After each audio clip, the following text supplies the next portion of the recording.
Good afternoon. Welcome back from a sumptuous lunch. It was kind of difficult to decide what to have and what not to have. Even for me being local from India, not from Kerala, because each part of our country has so many different cuisines that it's kind of difficult to come here and not want to experiment and explore. What was particularly interesting were these plates which are recyclable. And I think since we are doing a discussion on going green, this is quite significant on how practices that are simple enough, like the plate you eat on at events like this, can be something that can lead the way. As you know, in India, we believe in Vasudeva Kutumbakam, which means the whole world is one family. You saw the footnote, which was one world, one family, one future. And if each person was to think like that, we would not need to have discussions where we think about going green.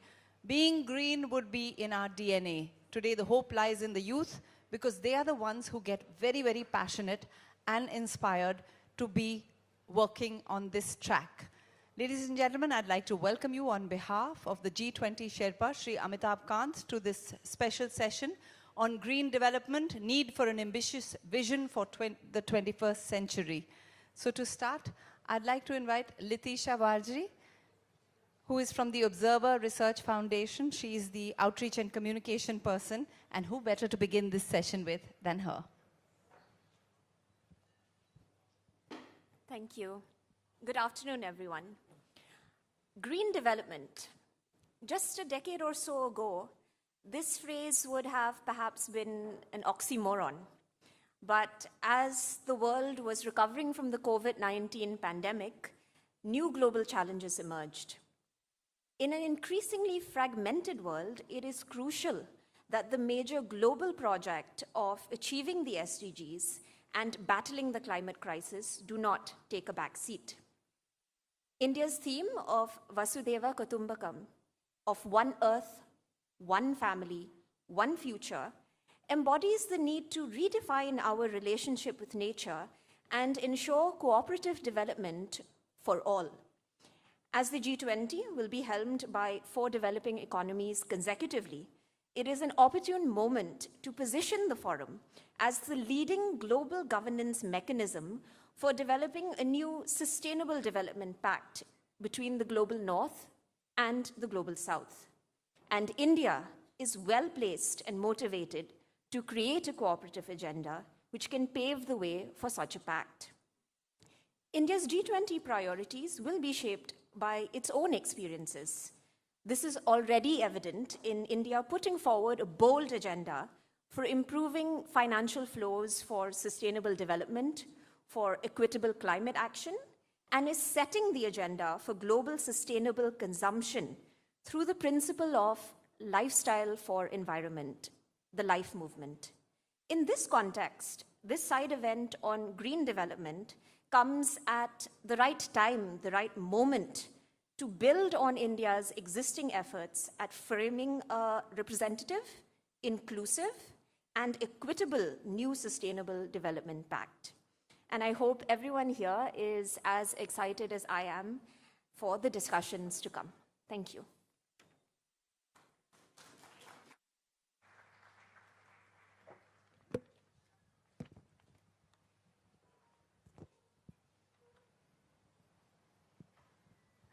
Every family needs a head, and we here have our own Sherpa, Sri Amitabh Kant, as the head of the G20 sessions here. I'd like to request our Karta of our family here, Sri Amitabh Kant, to give a few comments as we begin this session. I don't want to make any long comments. Jeffrey has a flight to catch. We want to get around with the discussion. I just want to say that we in India want to be very ambitious, we want to be inclusive, we want to be decisive, and we want to be very, very action-oriented. We strongly feel that green development is critical. Green development and SDG are both 2 sides of the same coin.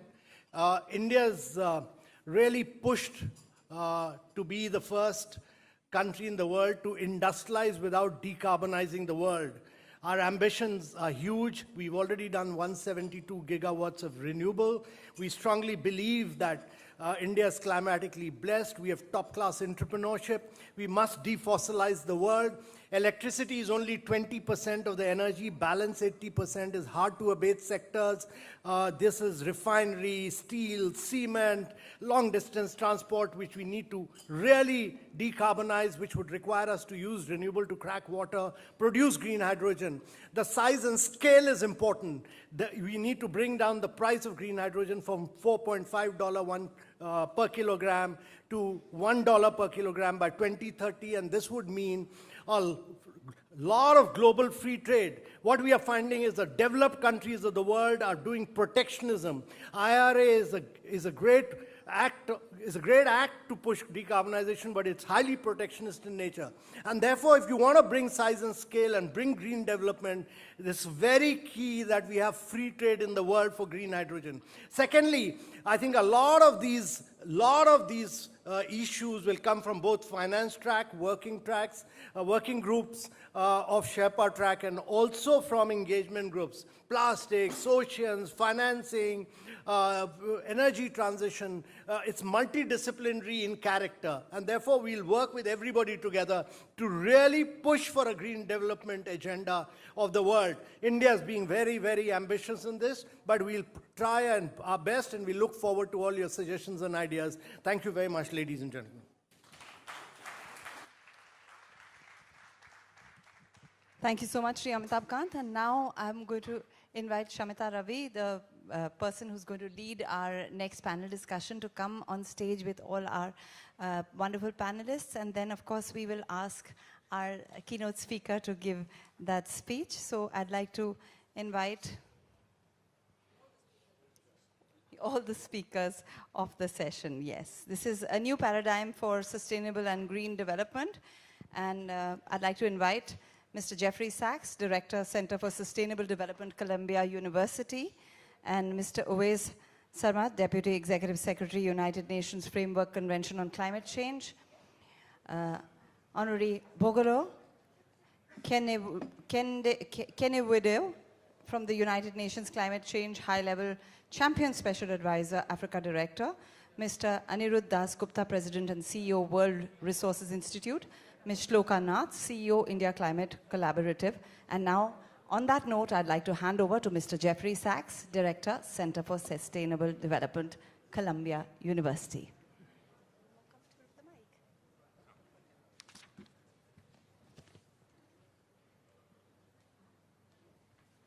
Thank you very much. We're all thrilled to be here and grateful to the Government of India for its presidency of the G20 and all of the leadership that it is showing. We need big results in a very troubled world, and we can achieve big results if we have a good idea and resolve of how to proceed. Since I'm an economist, I'm going to urge us one basic idea: follow the money. We will not have green development, we will not have sustainable development unless there is the financing for green and sustainable development. For rich countries, this is not the major issue, but for at least half the world, it is the major issue. Countries want to do things that they simply cannot finance right now. So development finance at the international scale is fundamental, and in my opinion, it is the fundamental objective that the G20 can deliver in September, a breakthrough on financing. I spend every day around the clock speaking with finance ministers around the world. They cannot do their job of achieving the Sustainable Development Goals and the energy transformation without more finance. So that's the basic message. And I won't go through a belabored point except to say that economic development is fundamentally a process of capital deepening. That means more capital per person for a more productive and sustainable society. And I like to emphasize, keep it simple, but not overly simple. There are many kinds of capital that need investment, and I would start with health and human skills through education as the most fundamental of all. For much of the poor world, till today, hundreds of millions of kids are not in school, are not getting health care, and we're asking these societies to develop. It's impossible unless these kids are in school and getting an education and having proper nutrition as their brains develop. And that's a budget issue. Strangely enough, it's a budget issue. Poor countries cannot afford, even out of their national budgets, to have SDG 4 universal secondary education completion. Of course, other kinds of capital investment include infrastructure, protection of natural capital, business capital. All of these are at stake when we talk about the investment needs. The key to speeding the SDGs and Paris Agreement is increased investment across these areas. Believe me, nothing else is going to work unless the kids are in school. That's an investment. Unless there is electrification, unless there is transport, unless there is digital access. Otherwise, it's just nice ideas. And then comes the question of finance, how to pay for these. And the finance has to come through domestic saving, which can be through the budget or domestic capital markets, but for poor countries with a significant component of net foreign saving, meaning augmenting what can be accumulated by the domestic economy. And again, without belaboring the point, more foreign borrowing effectively directed at keeping kids in school, electrification, digitalization, means faster development, significantly faster development. It can be also the difference of a poverty trap that persists for decades or actually making a breakthrough. This is very important, what I want to say in 1 minute. Poor countries cannot afford these objectives on their own. Rich countries typically don't care very much about that basic fact and don't look very hard at it. So I spent a number of years encouraging and working with the IMF to actually look at what poor countries can afford regarding sustainable and green development. I like the IMF. I have dozens of students at the IMF. But they did not know 5 years ago how much it costs to put a kid in school, or how much it costs to build a kilometer of road, or how much it costs to ensure electricity access. Pretty core stuff if you are the key advisor to finance ministers, if you are in a coherent global system, which we're not.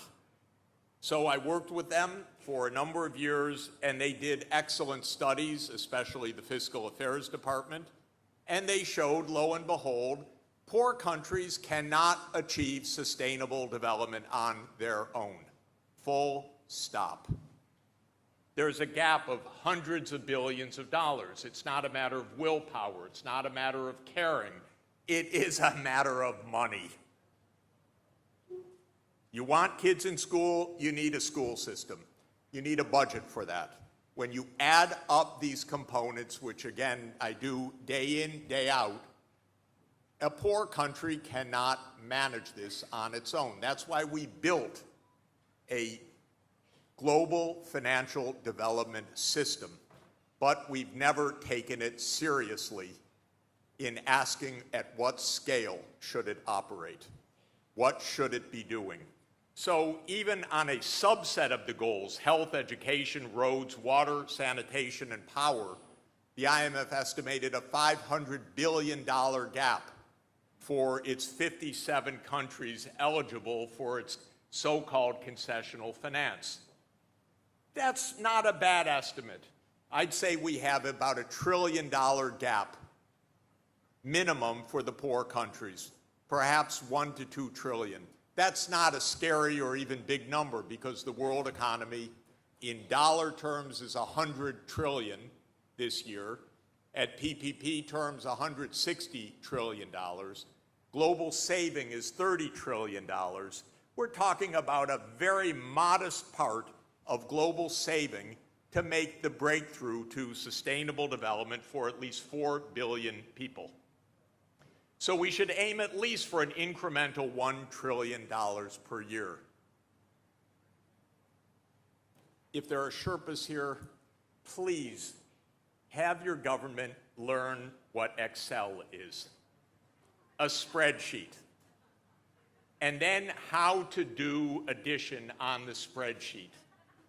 And use real numbers, not, oh, why don't we do 20 billion now or something like this. Do some homework.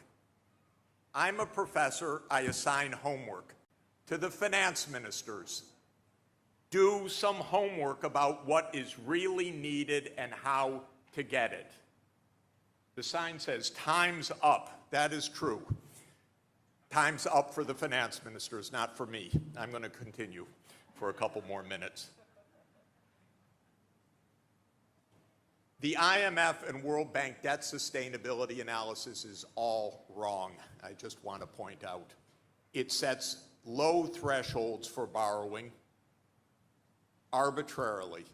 It is not based on any analytics that I taught my students who are working on this at the IMF. For that, you need a growth framework, not a 10-year arbitrary set of limits. The IMF says don't have debt over 30% of GDP. They should ask, would this incremental debt have a rate of return higher than the cost of borrowing? That's the basic question. They ask completely the wrong question. And the answer, when you analyze this carefully, is the debt should be much higher, but it should be for 40 years, commensurate with the scale, timing of development. So this is pretty basic stuff, and I would like the finance ministers to do the basics. The reason the IMF has a flawed debt sustainability analysis is that they fundamentally confuse two issues. One is liquidity or rollover risk, which is very real. If you are a developing country and you are trying to base your development on 7-year Euro bonds for a 40 or 50-year development program, good luck. You're going to get into a crisis at some point. That's rollover risk. The alternative is the long term. Is the borrowing meritorious in terms of the economic returns that it generates and the fiscal returns that will come with those economic returns? Let me make a basic proposition to you, very well documented. Economic development is a high return activity. An internal rate of return of 15 to 20%. That means if you make the investments of putting kids in school, building roads, making a power grid, getting digital access, and ask what is the economic return to that, it's vastly higher than the cost of capital. It's a good investment proposition. Again, clever use of an Excel spreadsheet can demonstrate this. I'd be happy if anyone would like to see the demonstrations. This is a good activity, but it takes 30 to 40 years to bring to fruition. So do not borrow short-term for a long-term program, because you will be run. There will be a crisis. Something will come up. And then you'll be in turmoil. And then your economy will die. And then after death, you will go to the IMF for the next round of, I won't go into Hindu concepts here, but after death, it is painful to be caught in this cycle. We need financial moksha. We need release from this cycle of short-term borrowing and short-term debt. So this is the basic point. We need long-term development finance. Loans should be more than 30 years. Countries should learn how to manage long-term debt.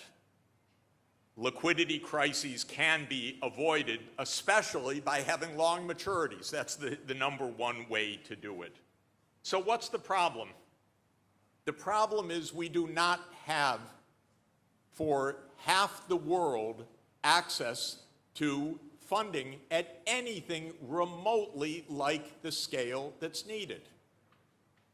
Because the level of development finance, if you add in all of the multilateral development banks, the World Bank, the Asian Development Bank, the African Development Bank, the Inter-American Development Bank, the Latin American Development Fund, the CAF, AIIB, the New Development Bank, add them all up, their loan flow is around $125 billion a year for a $1 trillion program.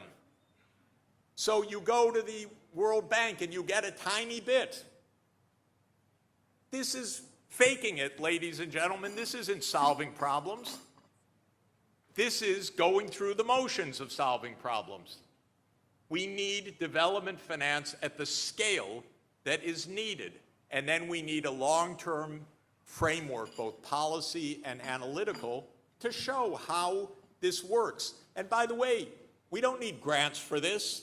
This is just loans I'm talking about, because the loans pay off in economic development, but not immediately. If you put a 6-year-old in school and help that 6-year-old to stay in school through university, you have 30 years you're going to wait for the payout. Don't do that on a 7-year Eurobond.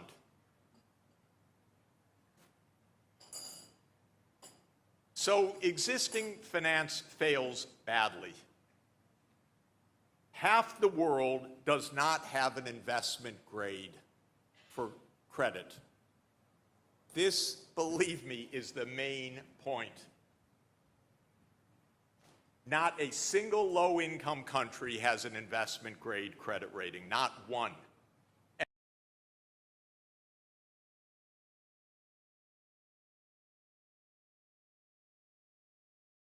Only 3. So if you add up the 80 low-income and lower middle-income countries, only 3 of the 80 have an investment-grade credit rating. The rest are paying junk bond interest rates on short-term debts and going broke every few years through some rollover event. This is not development. This is cruelty. The spreads that countries are paying are out of sight. And I put in red here some of the G20 countries: Indonesia, Mexico, India, Brazil. Brazil's paying 12% on its 10-year bonds. African countries are paying 15% on their 10-year bonds. India pays 7 to 8%. Japan, 1%. Germany, 2%. This world gives finance to those who already have capital, and it deprives those who don't have capital of access to finance. And so when we hear about the market solutions, forget it. Please understand. I spoke to the largest money manager in the world recently. He said, don't count on us to be financing your friends. That's just a tip. What they will do is buy AAA bonds of the World Bank or the African Development Bank or the Asian Development Bank or the European Investment Bank. And those institutions which we created for development finance can do the job, but not if the scale is 1/10 of what is needed. And again, not to mention we're in another credit squeeze that's going to come, and we're going to see perhaps another large crisis, maybe not, but we're certainly not in any circumstance in which poorer countries are going to get market financing. So, thank you. Thank you for more money. So here's my recommendation. My recommendation is the following. We need at least a five-fold increase of the flow of funds through the multilateral development banks within the next 5 years. And we should be aiming by 2030 of a flow of at least $1 trillion a year. This is not even hard, ladies and gentlemen, to do. To understand what is needed for this is that the high-income countries put in paid-in capital that is leveraged roughly five-fold. The development banks keep their AAA rating. They can on-lend to their members on a AAA basis. That means 30-year plus maturities and interest rates which are 3% or 4% rather than 8% or 13% or none at all. And then with this vastly larger flow of financing, green development, the transformation of energy systems, SDG 4, children in school, the most fundamental of all investments, safe water and sanitation, SDG 6, access to digital services, and India is the world leader in using digital services for development, and what India has done with proper financing can cover the entire world in creating a magnificent basis for rapid and sustainable and inclusive growth in Africa is one of my first goals. Bring India's wisdom on this to the African context because it will be magnificent. All of this becomes possible with a modest increase of finance. Again, what is $1 trillion among friends? It's 1% of world income. It is 3% of world saving. On a leveraged basis, it could be mobilized by $100 to $200 billion per year from the rich world, which is being squandered in all sorts of terrible ways these days that could be used much better. I promised I won't go there, and I won't. But we are wasting money. We are destroying things, and for a tiny fraction of our income, we absolutely could achieve what we have set out to achieve and what we need to achieve for our survival and well-being. But please, the daily life of half the world and of the finance ministers of half the world is, thank you for the good advice, but we have no ability to carry it out unless there is financing. That has been true for a long time. That has been my experience in 40 years of development finance work. But this is the first time that we have a world that is being led now by a broader and significant and developing part of the world. India, with its G20 presidency, can change the world, and I look forward to its doing so. Thank you very much.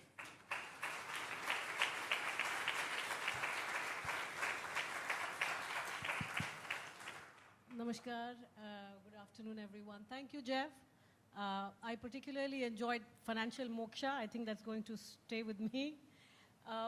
The agenda for the panel discussion is to build on the keynote address that you heard from Professor Sachs. We will start by basically asking the first question to the panelists, which everyone, I want each of you to think about. One is, what should be G20's overarching development or green development agenda? That's number one. And number two, what are the big changes that you would like in the current setup to make that happen? But bear in mind, we're sitting in a country where a lot of our green, almost all our green transition is financed through domestic savings. That's number one. So this is, again, as a follow-up to Jeff's point. We have financed our green transition, but given the scale of the need, clearly there is a need to raise it internationally. We need that finance. That's number one. Number two, as you have seen in the last several years, the scale at which amenities are getting provided to all households in the country, particularly if you consider the bottom quintile, which is the bottom 20% of the population, the access to electricity is now almost universal. You look at piped drinking water, you are seeing a major expansion happen, toilets. You're seeing massive digitalization. All of this is being done. Of course, these are development objectives, but they're fundamentally linked to long-term economic growth and fundamental growth in human productivity. This is something I think America did in 1930s, 1940s, and they witnessed at least 2 decades of sustained growth on the back of that kind of tremendous development spending. Now, for emerging part of the market, global market, and particularly for India, we need that transition to happen. So what India has achieved at scale on many of these fronts, but the work still continues, and there is a gap. I would like each of you to think of, in terms of G20 particularly, what should the larger green agenda be, and what are the changes you'd like to see? Shloka, I'll start with you. Thanks, Shamika. I think you've summarized it beautifully. And Professor Sachs, every time I hear you, I'm always, spellbound by your presentations. I wish I had a sort of similar analogy to, Hindu mythology. I don't, because I feel like if I talk about reincarnation, we're just coming back to the same world, and that's not really solving anything. But I think you did touch on a really important point around the principle of equity. You, of course, spoke about it from a more sort of global perspective. But I think even when we talk about India's continued development trajectory, and that's true for most developing countries, we really have to think about the fact that we don't exacerbate existing challenges for vulnerable populations. And so for me, that's a really important aspect to the vision and the agenda for the G20 as well. The fact that we do have to think, in India today, over 380 million people are exposed to heat-stressed or heat-induced labor. And that means that they contribute to nearly half of the country's GDP, yet they are excessively vulnerable to the impacts of climate action. And there is, again, a very sort of strong inequity in the fact that sectors and populations that contribute a tremendous amount to the GDP are some of the most vulnerable. And so as we think about that larger agenda or vision for the G20, it has to be bound in by the principles of resilience and equity. And so for me, there are 3 quick components here, and I'll try to stick to time. I think the first is, of course, the need to accelerate climate finance. I'm not going to harp on this. I think, Professor Sachs has spoken to this, so will the next panel. But I do want to say that right now, the majority of tracked climate finance in the world today is going towards mitigation, and that is also falling short of the need to, ensure that global warming sticks to 2 degrees or 1.5. And of course, we're not even tracking adaptation finance. We know that it needs to significantly sort of be increased. We have no idea really where we are on that front. So that's a big, big gap, to your point, Shamika. I think the G20 is a critical, crucial platform for developing countries to speak to those gaps. And it's one that we have to sort of hammer out as hard as we possibly can. But I won't say more on accelerating climate finance. I think the second sort of component that's really important is increasing collaboration amongst diverse stakeholders. I don't think we're necessarily reaching across disciplines, building regional collaboration. We need solutions that are designed by experts across disciplines and sectors. That isn't necessarily happening right now, but there is opportunity to create new development paradigms. How are we promoting that agenda? How are we pushing that forward? We need government, business, civil society, and philanthropy to really sort of share knowledge, build resources, push forward technology transfers, and align on common agendas for a shared vision. That is not necessarily happening right now. I work in the philanthropic sector, so I'm a big proponent of how catalytic philanthropy and grant capital can be. I don't think that's playing a strong enough agenda here right now. The third was the need to promote subnational climate action. This is, I think, an absolute must. We must have the central government work with subnational and state actors to ensure that mitigation and adaptation goals are clearly aligned and that they are strategically moving forward together. So we know that the Paris Agreement has recognized non-state actors. They've clearly said that businesses, investors, civil society, etc., must also be recognized as key contributors in achieving climate or quantifiable emissions targets. But we know their contribution is growing, and yet commitments from these actors account for less than 10% of India's total emissions, at least as of 2016. And we know that corporates account for that larger share. And yet, as they are setting very ambitious net zero targets, we're not necessarily seeing that the emissions targets from industry or corporates are being incorporated into national goals. That's not happening as of yet. So you do need clear reporting on climate targets as well. So that's another area. If those three components can be incorporated into the larger vision, then, as I said, the principles of equity and, of course, resilience. You have over half of India's population that is going to urbanize. Where are we moving towards low carbon, infrastructure in our cities? They have to be, climate risk proof. They have to be built with those sort of low carbon development pathways in mind. There's a very, very important role around sort of ensuring that this conversation is inclusive in that way, and that we recognize that we're living in a world today where there is no critical pathway to sustainable development that is innocent of climate anymore. So as Professor Sachs pointed out in his sort of the intersection between every single SDG and climate and the climate challenge is one that we just have to bring into our lexicon. But I will pause here, Shamika, and hand it to you. Thank you, Shilka. An important point to highlight is given the philanthropy sector and the potential to put together that kind of finance. Remember, you're sitting in perhaps the only country in the world which has a mandatory CSR law. So there is that kind of a bandwidth to also tweak it and make it more targeted towards the bigger gaps. The second point is, of course, in terms of the larger CSR, the reporting, and again, the issue of reporting and fine-tuning the lexicon and exactly, having a measure of the outcome other than just spending of the money will also be useful for the larger green development objective that we have. I'll come to you, Anirudh.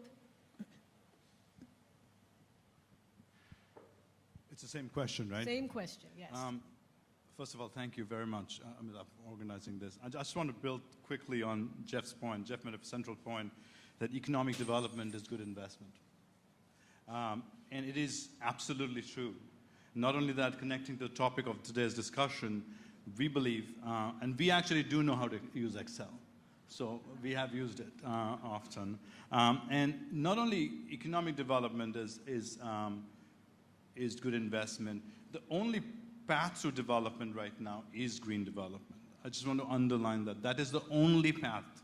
There is no other 16 different paths to do. So we actually did what Jeff just asked us. We actually said, okay, if you were to green development, if you did all the things you're supposed to do, what will happen to the global economy? Or what we came out is, just from now till 2030, there's a $4.3 trillion gain to the global economy if you did all the green things that you need. 26 million new jobs added, additional jobs that would be added. So this is a positive path for growth. Positive path. If you didn't do it, what is the counterfactual? IPCC report is the counterfactual. IPCC report just came out, I think last week, no, week before last.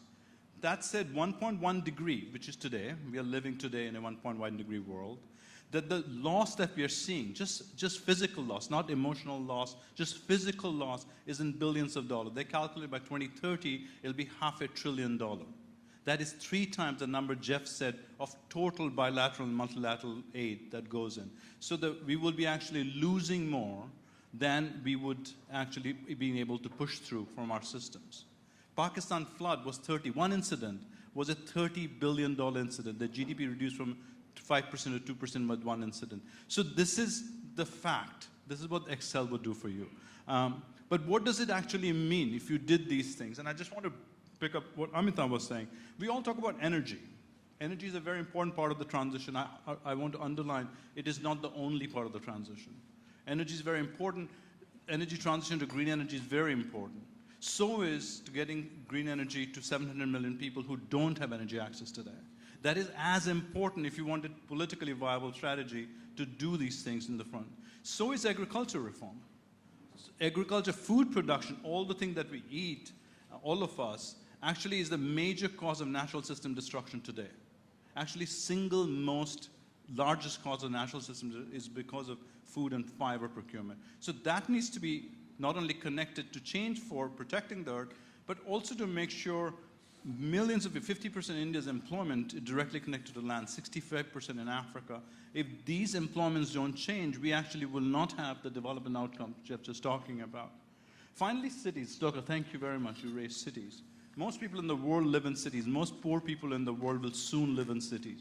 If cities produce 70% of emission today, if cities don't change, transportation, building, waste, if these things don't change, there is no path to, but cities also are center of innovation and productivity. As if these things don't work together to actually bring a more productive, more innovative place. But one thing we haven't talked about, which is I see the sign life here, that how much demand side change can bring to this journey. We've all talked about supplying more energy, more car or electrified vehicle. IPCC, this is not us, IPCC calculates 60-65% change can come from demand side shifts. This doesn't mean just reducing consumption. I just want to repeat. There is reducing consumption. It is true for 10% of the population of the world that produces 50% of emission. That's not true for the rest. It's actually doing things differently with at the same time raising quality of life indicator. So this is what the package looks like. And I think there's enough science there today to show the detail each one of them.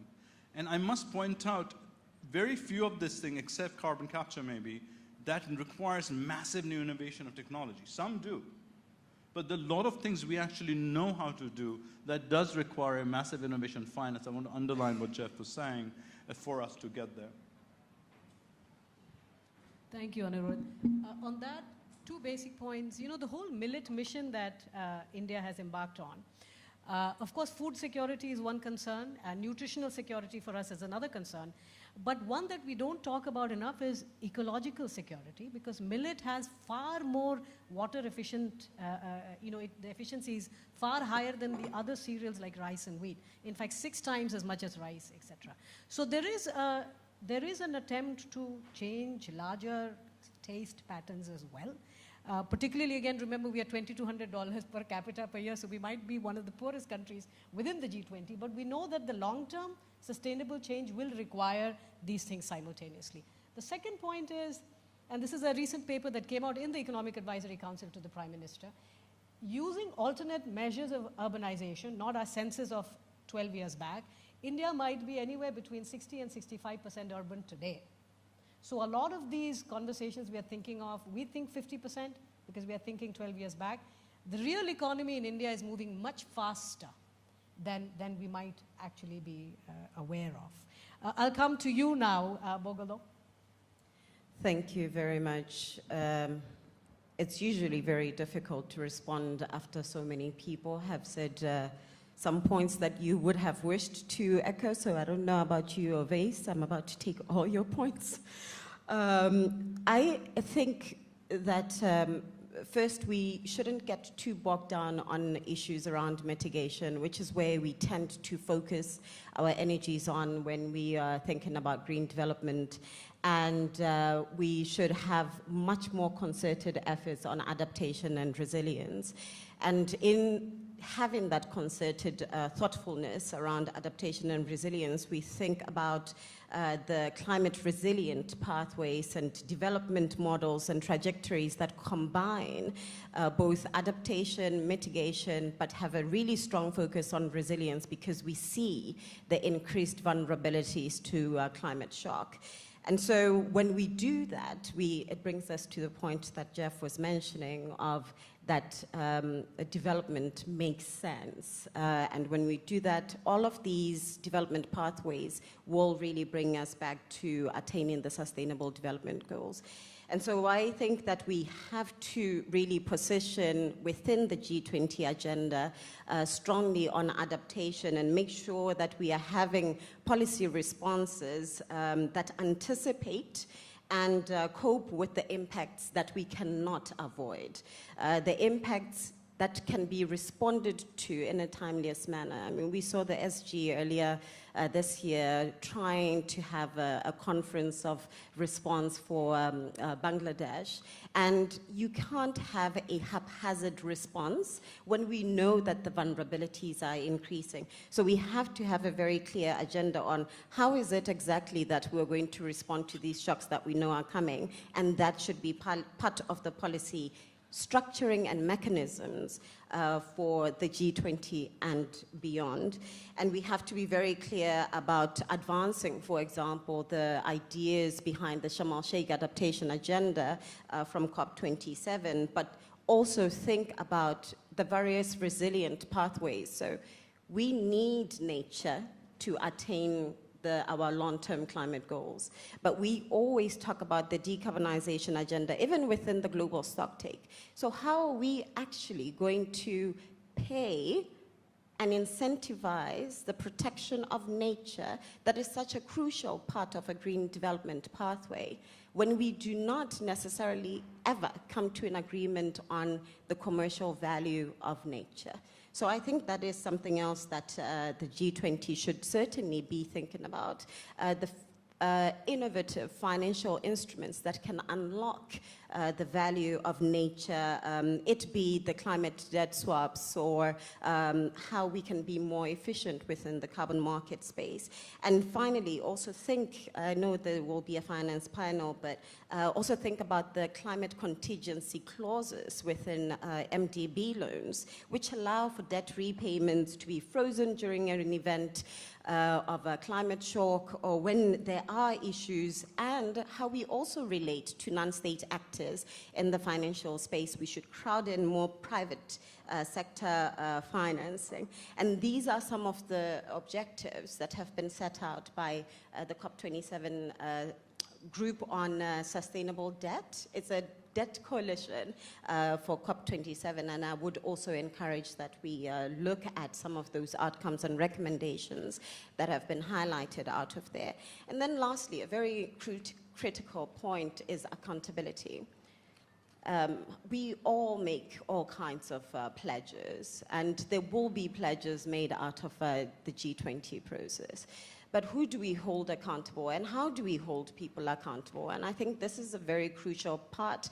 The SG was talking about, the UNSG was talking about accountability last year, and it's going to be a big agenda going into COP28. Can we have the same, if not more, concerted efforts on accountability within the G20? And including for non-state actors, there are things like the Race to Zero that can hold private sector accountable on their decarbonization agenda, on their relationship with nature, and their relationship with people. So in closing, is just to think about green development within the confines of a climate-resistant and more durable economic development model. Thank you. Thank you, Bogolo. You know, we have an institution called Social Stock Exchange in India. It was formed just 2 years back. And the core objective of that is to be able to raise finance and do a matching. It's not a regular exchange where instruments are exchanged, but this is where finance can be raised for these kind of social objectives. While such institutions are getting established to be able to raise finance, simultaneously what we are also witnessing is a bottom-up approach towards allowing for certain instruments to come up for green development. The state of Madhya Pradesh, which is one of our poorest states, is in fact doing a measure for every district of the state. It's doing a measure of the green cover. There is also a measure of biodiversity. To be able to then create indexed instruments, to be able to then raise finances to maintain this kind of valuable green cover. I know that Meghalaya is doing something very similar. This is the state in the northeast. So while institutions are getting established to be able to do that, you're also seeing states take proactive decision to be able to raise and grow something highly localized, but precise measures of what we value to make financing possible. Ovais, I come to you as the last speaker on this issue. And if you'd like, you could be the first speaker on the next question. So please. Thank you very much. Thank you. And first of all, thank you to the Government of India, Amitabh Kant, and all G20 organizers for inviting UNFCCC. And it's a pleasure for me to be here. And I've listened to all the interventions with great attention. And thank you very much, Jeffrey, to again hear you speak so clearly about the economic model that we are living through and what needs to change. But from my side, what I'd like to, first of all, a short introduction. I'm from UNFCCC. We do these COPs. You must have heard about the COPs. We've done 27 of those, and this year will be 28. And a lot has been said. What I personally believe, we are already at 1.1 degree global warming. And what that means, numbers are one thing, economic factors are one thing, but if we look at it from a people-centered approach, every fraction of a degree results in loss of life and livelihood. That is absolutely clear. So we need to have that perspective in any kind of paradigm shift, to have that people-centered approach. Very, very, very important. And again, since we are focused on COP28 this year, what I'd like to see from G20 is clear and unequivocal messages about the net zero by 2050 for all the developing countries and 2040 for the developed world. This is very, very clear. We need to get there. And we have the agreements, we have the tools, we have the science telling us what needs to be done, and what is needed is the political will, and the big elephant in the room that we have already talked about is the finance, to unlock the finance. And that is extremely important, and we'll hear more about it in the next session. And to move away, in doing so, we need to move away also from extractive to regenerative ways of doing business and living and in all sectors of the economy. So that is extremely relevant to this discussion. We need to do that.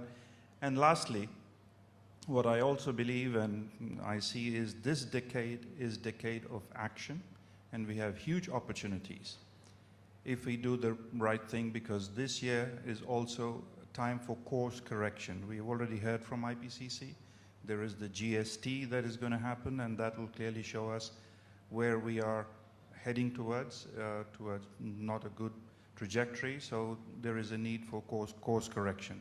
And that course correction is through the essential tools in the UNFCCC process are the NDCs and national adaptation plans. So we need to utilize that. So in the end, what I can say is that we have, as I said, everything that is very, very clear what needs to be done. It is that political will and finance flows. That is what's needed. Thank you, Vice. I'll come to the second question, and Jeff, I'd like to start with you. You educated us, you highlighted on the core things that are broken. In fact, fundamentally, the World Bank was set up with the core objective of financing development. and taking on long-term risks, because the markets are likely to respond only when large, either multilateral or sovereign investments make an entry. Then you crowd in private investment from the market. So there is a role that we had decided upon several decades back, but that role is not getting performed right now.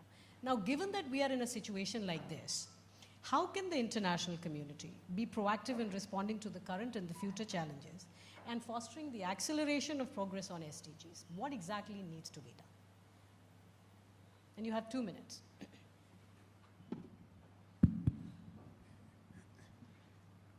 We have a serious political economy problem and a serious problem of bad arithmetic. The bad arithmetic I already talked about, which is generally a rather slovenly approach by almost all institutions, national and international, in not following through on the logic of objectives that are set. So part of this is homework. You set sustainable development goals. It behooves you to say, how are they going to be met? Not just they're important, we love them, we have a box here, we have a box here, but actually to do the homework of how they can be achieved. Generally speaking, most of the goals that we set are long-term investment programs. If you want kids in school, you do education sector planning, teachers, schools, curriculum, and so forth. Rather straightforward.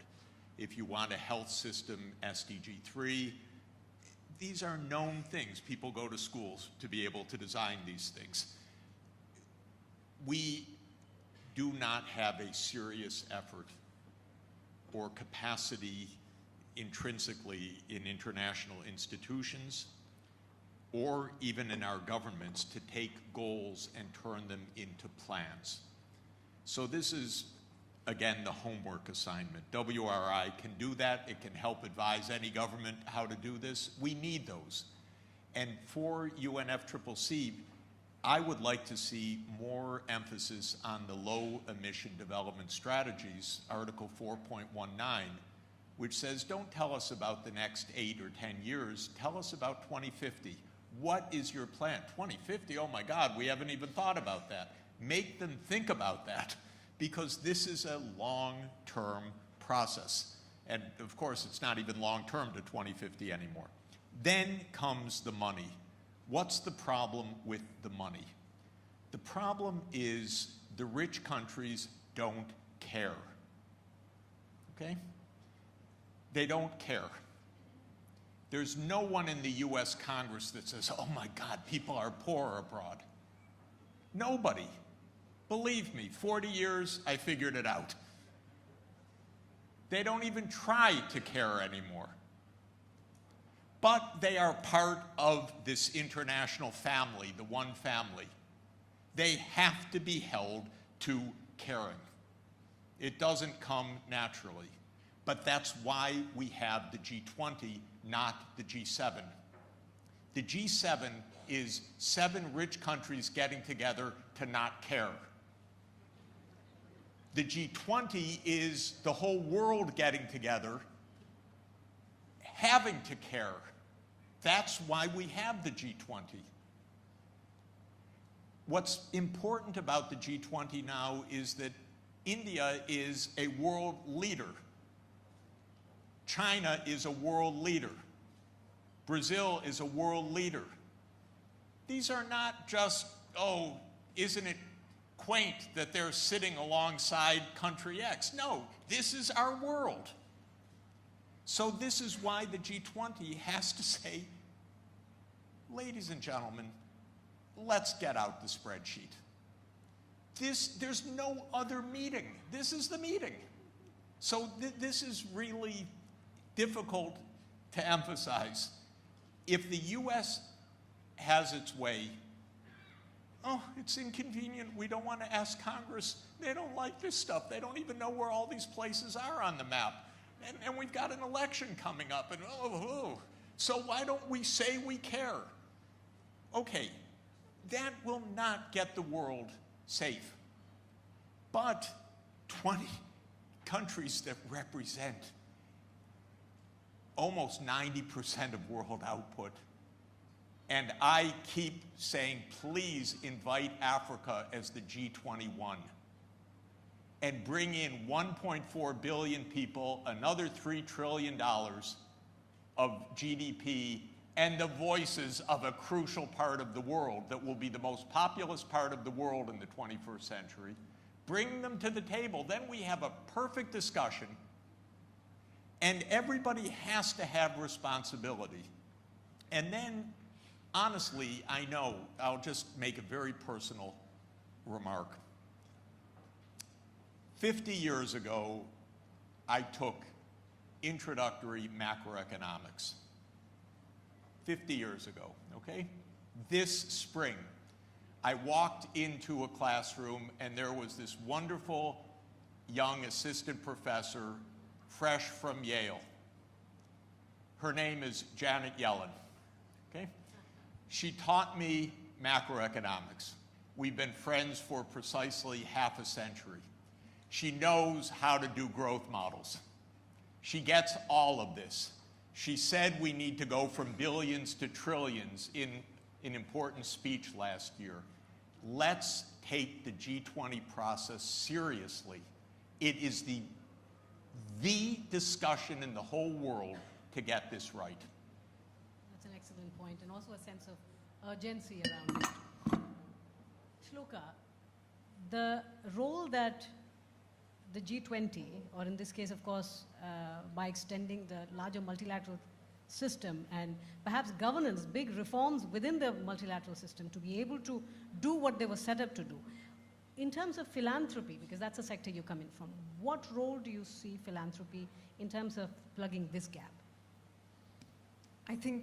I truly believe in the catalytic, power of philanthropy. I think what people don't realize is that the renewable energy market in India was built off of the back of philanthropies that funded organizations like TERI to build out research studies and pilots, and they proved the viability of that opportunity, on top of which markets arrived and then policies were built. And today, India has the most vibrant renewable energy market in the world. Do you know how many sectors we still have to build similar to the renewable energy market? So there is absolutely critical sort of need and a role for grant capital that is unrestricted, flexible, patient, does not expect an ROI, and can truly build towards societal needs and aspirations. I also think philanthropic capital is incredibly reflective of the Global South's ambitions. Firstly, I hate this Global North, Global South like binary. I think we have too many binaries in the climate ecosystem. Another one is climate versus development, mitigation versus adaptation. We really have to start redefining how we think about the role this capital plays and sort of the solutions that we're building across the globe. So to give you an example, I think the G20 is, Professor Sachs alluded to this, and I think he put it beautifully. This is really the forum to define that leadership agenda for the developing world. We need an equitable, inclusive agenda around climate action, one that doesn't place this binary between climate and development. And, quite frankly, we have somehow convinced folks that climate action or solutions on climate mean that we have to move towards a world of greater austerity, that somehow we need to think about a world with less conveniences, less stuff. And actually what we're failing to recognize is that our notion of wealth is purely defined by goods and services today. There is decreasing mental and physical wellness. There is a disconnect from ourselves, from each other, from the natural environment. We are living in an austere world today. I'd rather that we redefine the climate agenda as one in which we can work towards abundance. And what does abundance mean for us? That's really the role that capital like philanthropy can play. That's the role of the G20 and a platform like this. That's the conversation the developing world has to bring to the larger global narrative around equity and inclusion. What does it mean when we say we put people first? I don't think we're speaking that language in a broader sort of inclusive way ourselves. I always laugh, I say folks in the climate sector are like finance and doctors, because we've built our own lexicon and it's completely exclusionary. We're not actually bringing in people into the conversation. A forum like G20 should have private sector here on the table, just as much as we have sort of representatives from multilateral institutions. We should have greater civil society representation here. This has to be an interdisciplinary conversation, one that isn't really restricted to sort of just governments and multilateral institutions. I've been all over the place, but you know, I hope you sort of get the response on that front. We get it, Shloka. Thank you. Anirudh, I think the most powerful point that you made in your opening intervention was the counterfactual that a study, through the studies at WRI.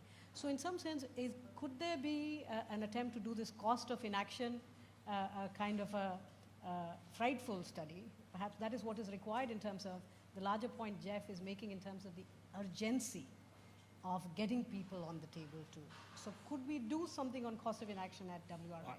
Yeah, I think the IPCC report is the counterfactual. You couldn't have a more scientifically robust report of what will happen, and how as one says, every degree matters. Every degree higher is a story of death and destruction.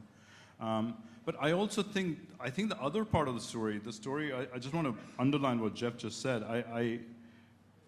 I don't think there is any model out there that in the finance part where there is not a serious transfer of resources from rich country to poorer country for this to work.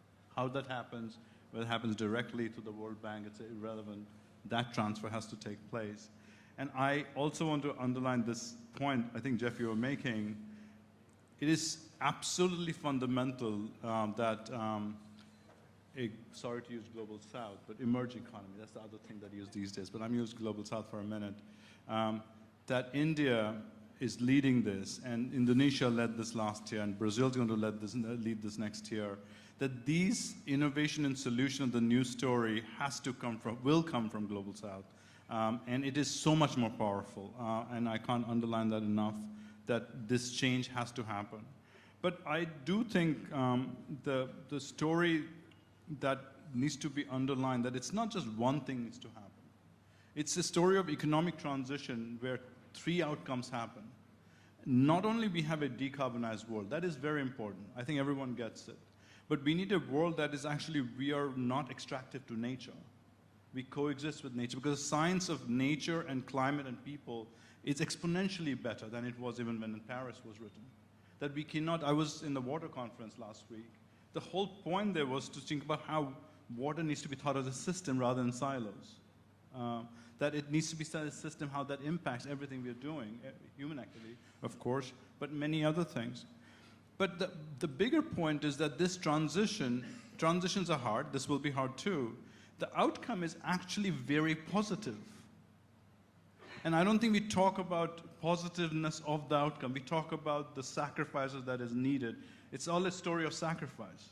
But I don't think it's a story of sacrifice. It is very much a positive. This transition, we need to figure out how to do the transition. People use the word just transition, the transition. But what India's presidency has emphasized, whatever the transition is, it has to be good for everyone. Otherwise, this is a political transition as well. It will not happen. And look what's happening in Europe right now.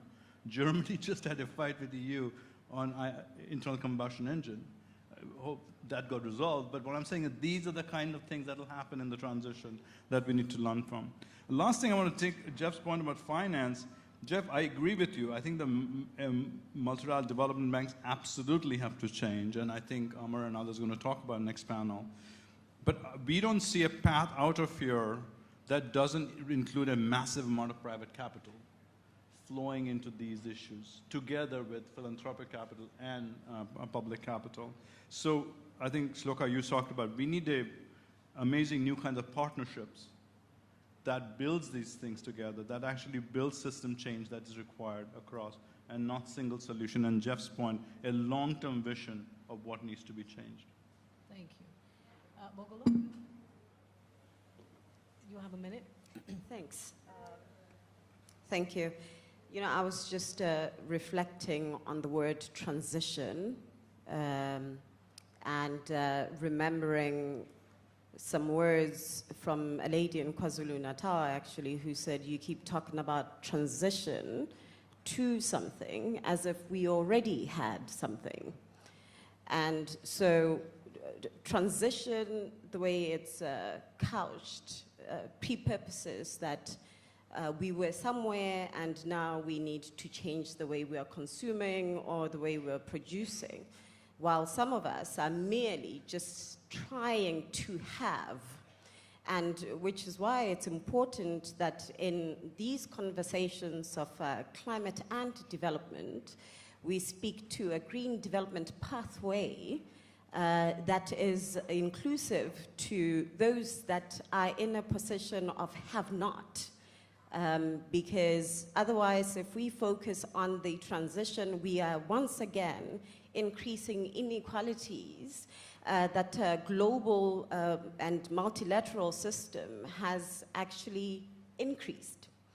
And so my thinking just around the G20 now and India's presidency is working on mechanisms of reducing the inequalities of power, the inequalities of access, and inequalities of participation.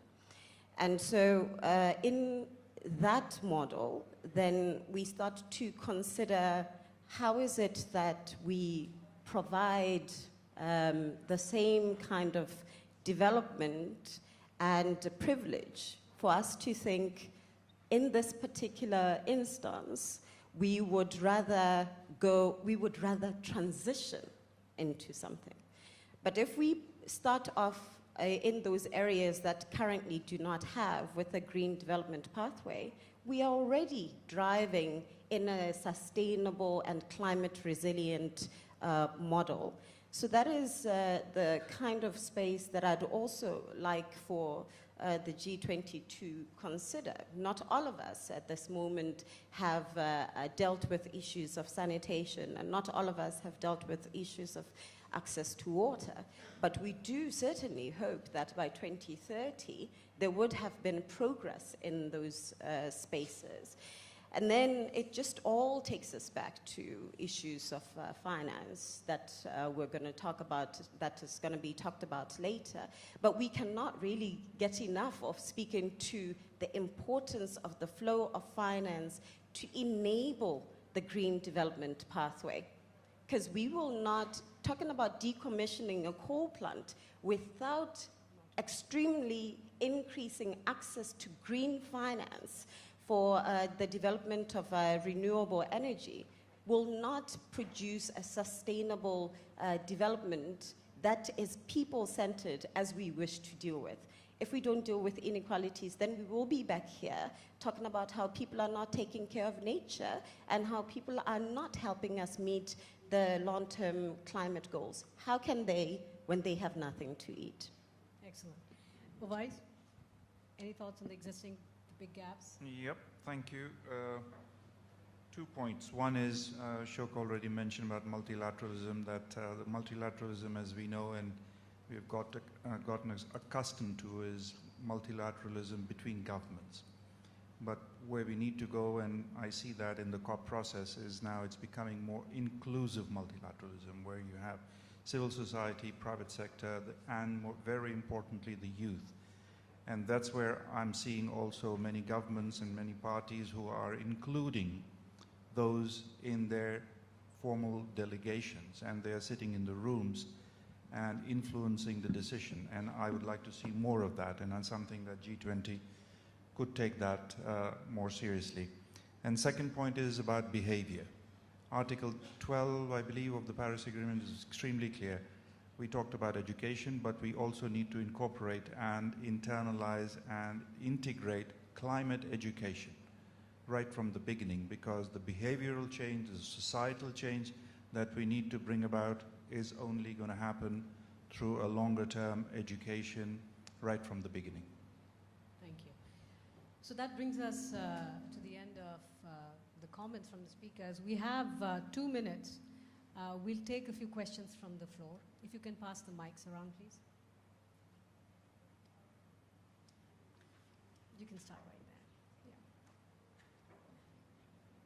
And if you could introduce yourself very briefly, please.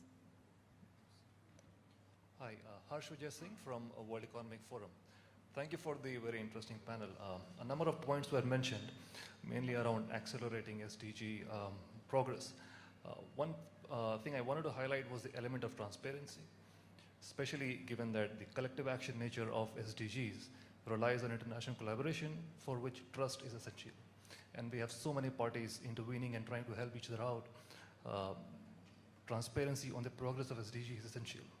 So as of 2021, we had less than half of the countries with robust, comparable, timely information on 8 out of 17 SDGs. So as we are talking about enablers, finance, governance, etc., what are your thoughts on transparency or increased transparency as an enabler of sustainable development? Thank you, Harsh. Any others? We'll just round it up and then, yes, please.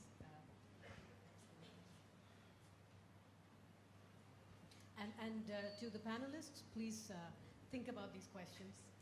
Thank you. I speak from the World Health Organization, WHO. My name is Stéphanie Sédou. I am the Sherpa. Thank you very much for a very inspiring panel. I was simply drawing attention to some reflections and work that's going on the health metrics, or in other words, the health benefits to financial investment in general. I think this should definitely be linked as much as possible. Professor Sachs mentioned it in his introductory remarks. I've not really heard that much about health later on in the panel, to really, and that goes to the previous point, ensure that the benefits of any investment in climate, or in other words, green development, is intrinsically linked to benefits to achieving to all the other SDGs. Thank you very much. Thank you. So who would like to respond? I can go Yes, first. Anil, please. Just on Harsh's point on, I would just address your point on transparency. I can't emphasize enough the importance of this to make change happen. We very, very strongly believe in it. I just want to share one example. We at WRI, about 10 years back, we started publishing health of world forests through geospatial data, year over year, where it's going, what's fire. And now, independently, people have shown 20% of forest deforestation directly connected just to the transparency method. So transparency couldn't be, we call it radical transparency, more transparent you can be. We publish, with cooperation with UNFCCC, how people are doing on NDCs, a voluntary thing that matters every year. We actually use that. So I think we need to do much more. I'm right now very concerned about just transition. That's something I want to work on, but how this money is flowing. So I want to emphasize and highlight your point. I very much agree with your point on health. I'm sorry we didn't emphasize it. Any step you take, anything you do on transportation, for example, is directly connected to air quality and health outcomes in this. So that point I made about a better outcome, the better outcome actually includes huge amount of positive health outcomes for a population across through many kinds of climate-related interventions. So thank you for bringing that up. Floka?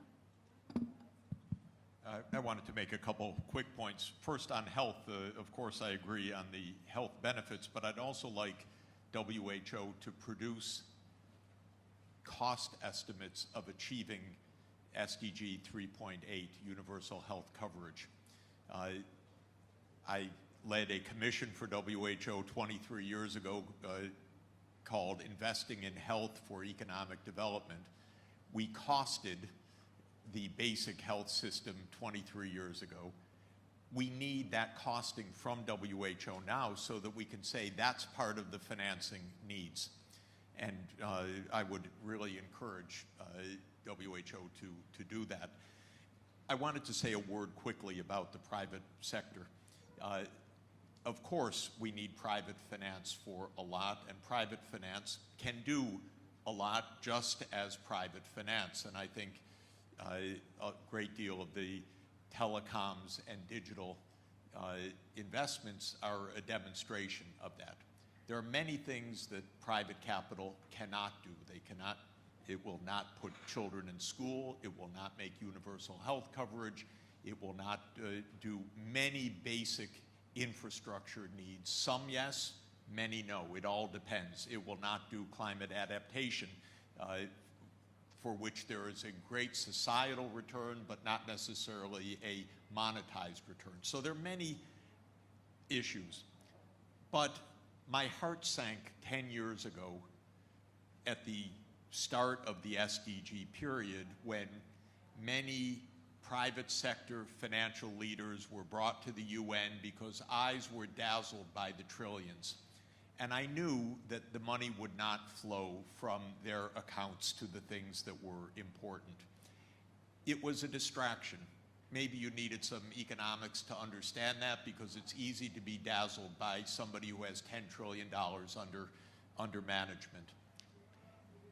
Without a public framework, without public policy, without public finance, the private finance will not come for crucial areas. So I just want to emphasize that because there's no private-led solution that doesn't include what we've been talking about. Of course it plays a role. Countries should mobilize their own domestic finance, provident funds, saving funds, pension funds. These are wonderful core institutions. They can finance a lot in a country. They can finance green buildings. They can finance many things. So develop the domestic capital markets. Of course, international capital from pension funds and other long-term fund sources will play a role, but they don't know development, they don't know these countries, they don't even know infrastructure especially. So there needs to be a framework to bring that in. And that's why I emphasize the simplest way to engage the private sector is to sell a World Bank AAA bond. Then you've engaged the private sector saving in development finance. It's not the only way, but it is a very good way to do it. But I'm happy to work on bringing the private finance in. It's going to play a huge role, but we should not fail at the G20 to mobilize the public financing now, because that's what the G20 leaders can do now. Thank you. I think we've run out of time now. Thank you, speakers. And also, very briefly, but we need to acknowledge the Observer Research Foundation and United Nations India for getting a perfectly balanced gender panel. Congratulations. Well done. Thank you, speakers. I think that is a first for the day. Shamita, we're not going to let you or your panelists get off so quickly. I'm going to request Joint Secretary Inam Gambhir to please share some mementos on this occasion.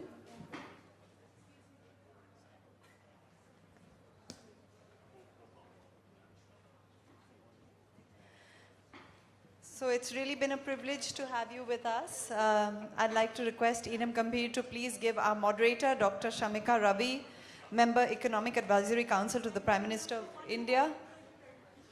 Thank you for being with us. Professor Jeffrey D. Sachs, the world-renowned economics professor, best-selling author, innovative educator, what should I say, 3 times consecutive advisor to the UN Secretary Generals. Really, sir, it is apparent that you care, and we're absolutely delighted to have you on this occasion at G20. Thank you so much. We'd also like to thank Mr. Owais Sarmad, Deputy Executive Secretary, United Nations Framework Convention on Climate Change.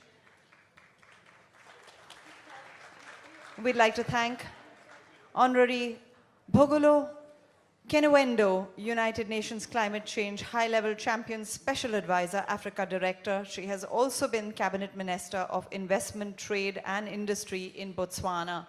A great privilege to have you with us. Mr. Anirudh Dasgupta, President and CEO, World Resources Institute. Sustainability is the byword when it comes to your work, and sustainable cities and urban design, poverty alleviation, all of these have greatly benefited with your inputs. Of course, Shloka Nath, the Executive Director of India Climate Change Collaborative, who leads the sustainability portfolio at the Tata Trusts, focused on the organization's climate, energy, and environment work. It is indeed a privilege to have, in partnership with the Ministry of External Affairs G20 Secretariat, the UN Resident Coordinator's Office in India, and the Observer Research Foundation's partnership for this event on green development, need for an ambitious version for the 21st century. So we really are delighted to have these partnerships, because the more we partner, the stronger we are.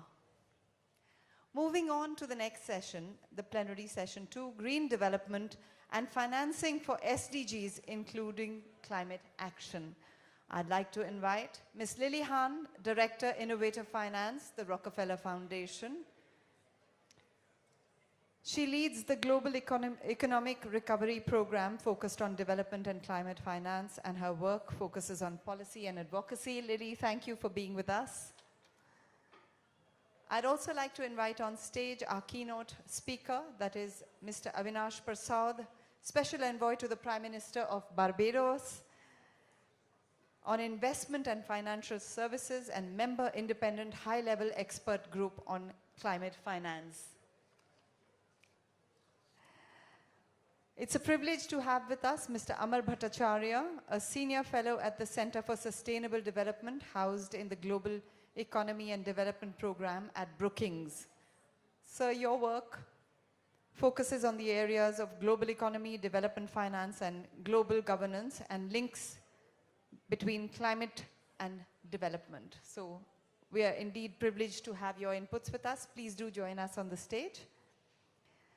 Mr. George Gray, Head of the Strategic Engagement and Chief Economist, United Nations Development Program.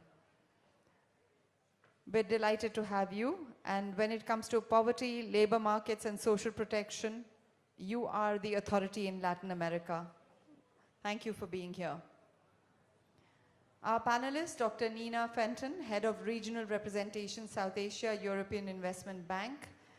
May I request you to join us with your extensive experience in strategy and economic analysis, with a focus on emerging markets and developing countries. We really cherish all that you have to share with us. And our last seat needs to be filled. We are absolutely privileged to have Dr. Stephen Waygood with us, the Chief Responsible Investment Officer, Aviva. He's here with us today as both someone who focuses on ethical and environmental investment policies, and therefore, indeed, a voice that we would be absolutely delighted to hear. So, on that note, I think we'll hand over to our keynote speaker, Mr. Prasad. Really a privilege to have you here.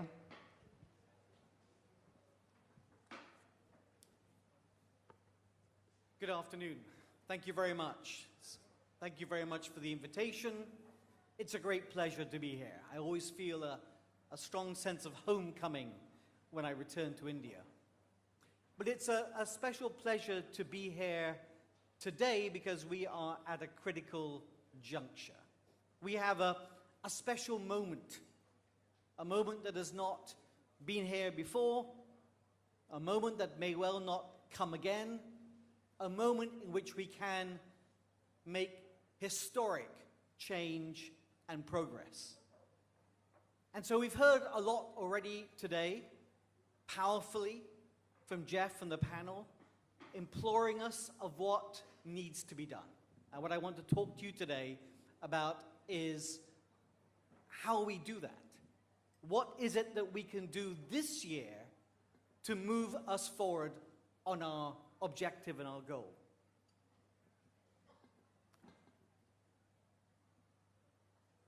My father was a development economist of some note. I was born into a family concerned about the Brandt Commission, the Brundtland Commission, Our Common Future, the South Commission, concerns about vulnerability and vulnerable states. I was born in to the moral imperative of development. And my growing up was a realization that that moral imperative is not enough. That just the moral imperative alone did not change anything. Humanity has its highs and its lows, and one of its lows is its ability to be blind to the poverty and inequality of our world.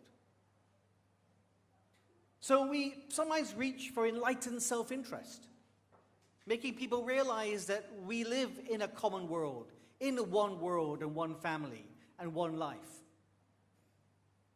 You know, one of the founding articles for the World Bank and the IMF was John Maynard Keynes's The Economic Consequences of the Peace, where he argued that it's not in British and French interests to underdevelop Germany. It was his bestseller, in fact, not because it was heeded, but because it proved to be right. So unfortunately, there isn't enough enlightenment either. If we're going to make a change, we really do need to forge a global coalition where people can see directly the benefits and interests to all, where all are contributing and all are benefiting. And I think uniquely that space in which that occurs is in climate change. I think in climate change we are seeing the real development of a global coalition for change. And climate change has all of the issues of justice, inequality, and need for global action. Global warming has been caused by the stock of greenhouse gases put there by the wealthy countries in their industrialization. Indeed, their wealth directly correlates to their contribution of the stock of global greenhouse gases. But we can't sit back and ask them to make all the change, because today, in the modern world, where they have become wealthier, where they've changed their consumption and their production and their tastes, and production has shifted to other parts of the world, now a majority of greenhouse gases are being emitted by the developing world. Not the majority of the stock, but a majority of the emissions.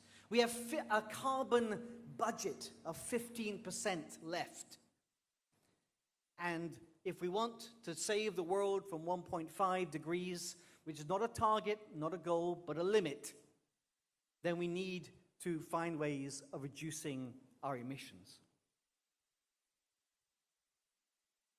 The dichotomy, and it was talked about earlier in our session, the dichotomy between development and climate, we think is a false dichotomy. I think it is a space that is an opportunity to build a global coalition, and it is a space that's about development.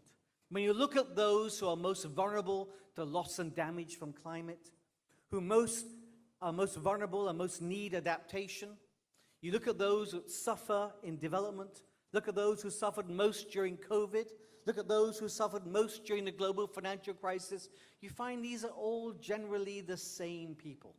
These are all different windows on the same problem, global problem of poverty and inequality. And you cannot do development without thinking of climate. 40,000 people have died in the Somalian droughts. 100 million people will be pushed into poverty as a result of climatic loss and damage. You can't worry about education of girls when 27,000 schools in Pakistan are underwater because the glaciers are melting. These two things are part of the same.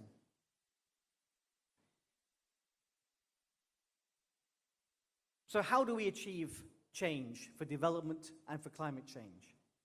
And even beyond issues of loss and damage and issues of adaptation and resilience, the green transformation is the best development strategy for developing countries. It is the best production strategy, sustainably so, the most efficient, boosts our productivity, and produces sustainable development. So how do we achieve it? I want to present a framework of how we achieve it. We need about $2 trillion per year in developing countries, and that's being conservative. $2 trillion per year. And because these numbers are big, We've had a diversity of responses.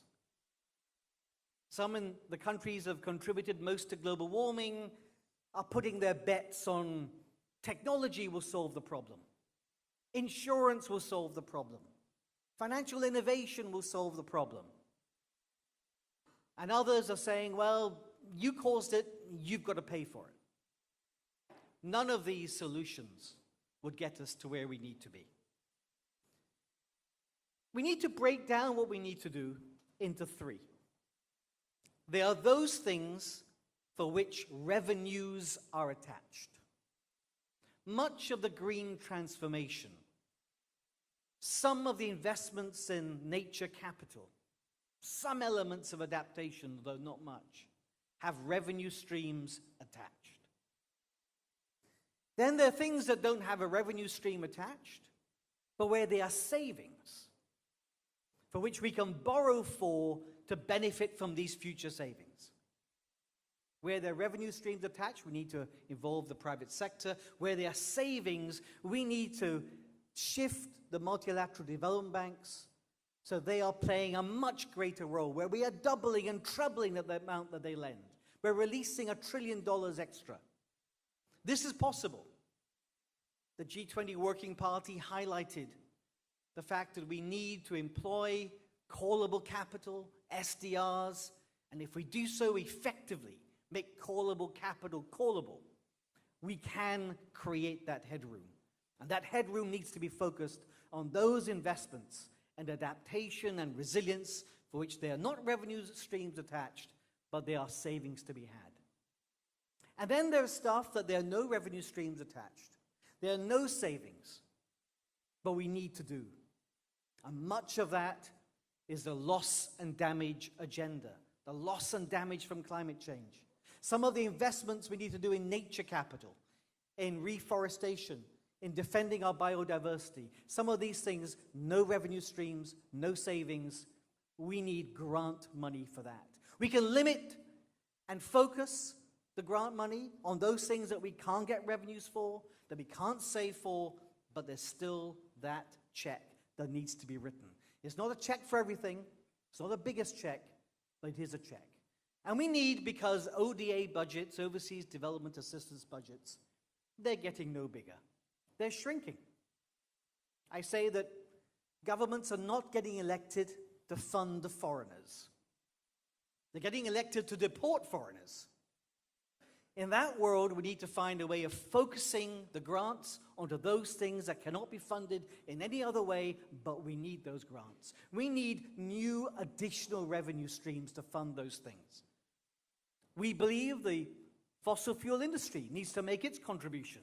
$4 trillion of revenues last year. Just 1% will fund loss and damage. The agricultural sector, the shipping sector and transport sector, 1% of these will solve our loss and damage problem without touching our ODA budgets. So we need to double and treble MDB lending using callable capital. We need new additional revenue streams. And let me end and talk a little bit more about how we mobilize the private sector.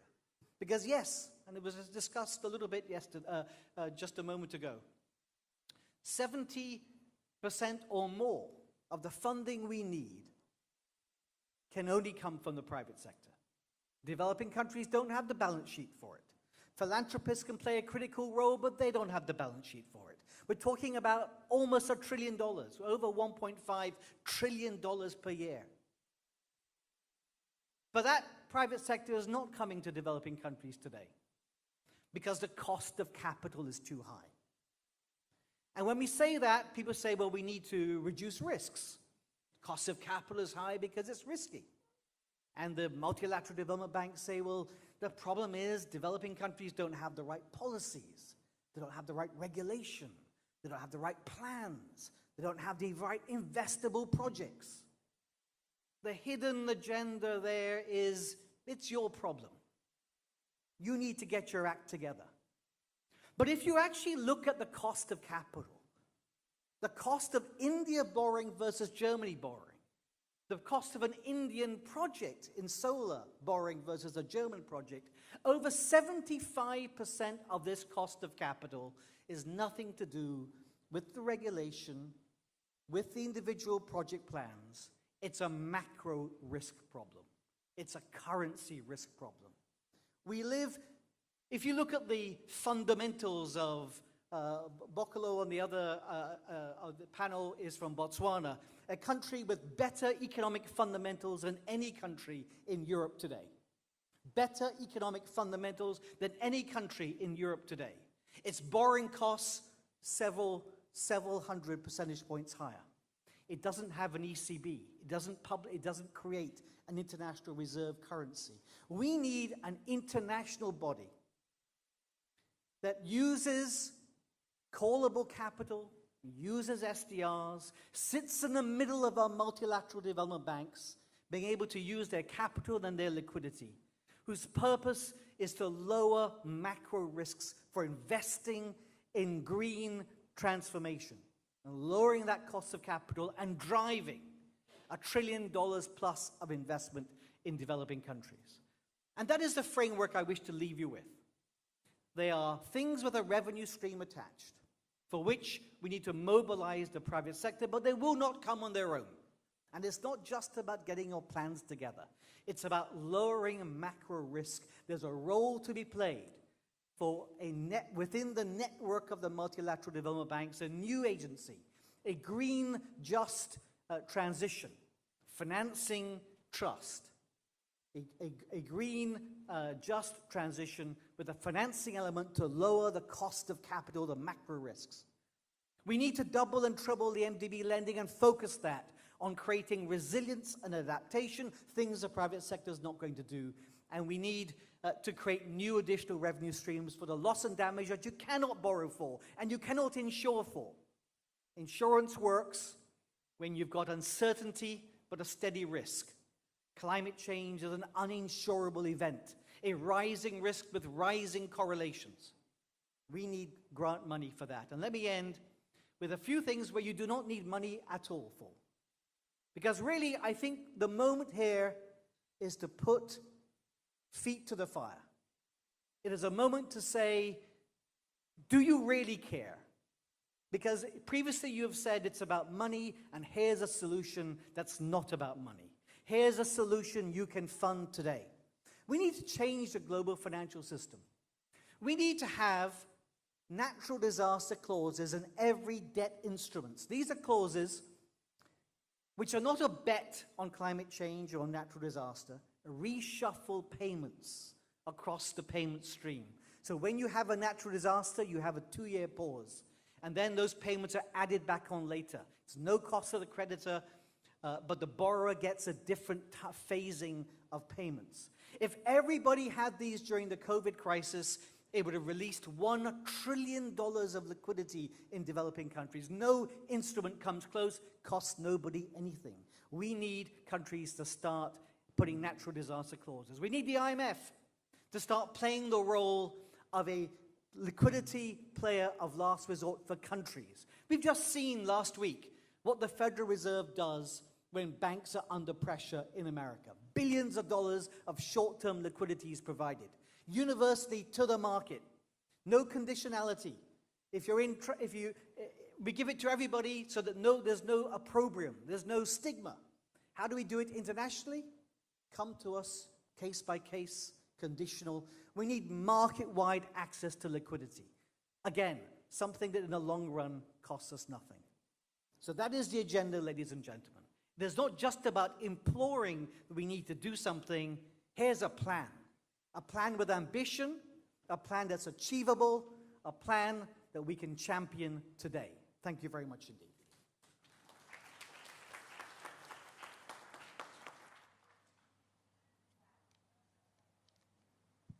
Can you guys hear me? Yes? Thank you, Avi. I've had the privilege of seeing you address many different audiences in many different contexts, and it never fails to re-energize me every time I hear how simple and clear your recommendations are,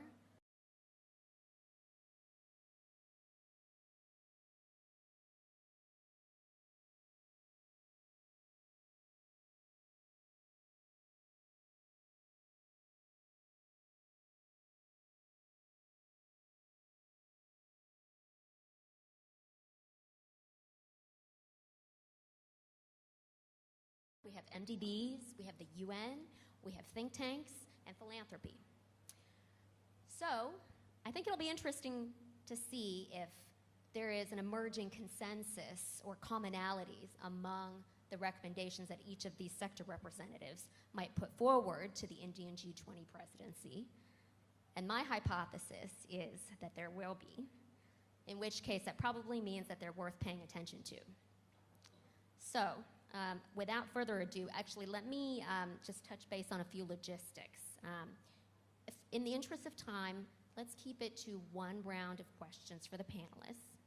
But within that, it would be great if each of you can specifically address which recommendations you would put forward to the Indian G20 presidency as the top priorities for them to champion on the financing reform agenda. And if you need to take a bit more time to elaborate within your one round of comments, that's fine. And then we can leave the remaining time to have some more questions from the audience. So let me turn it over to you first, Amar.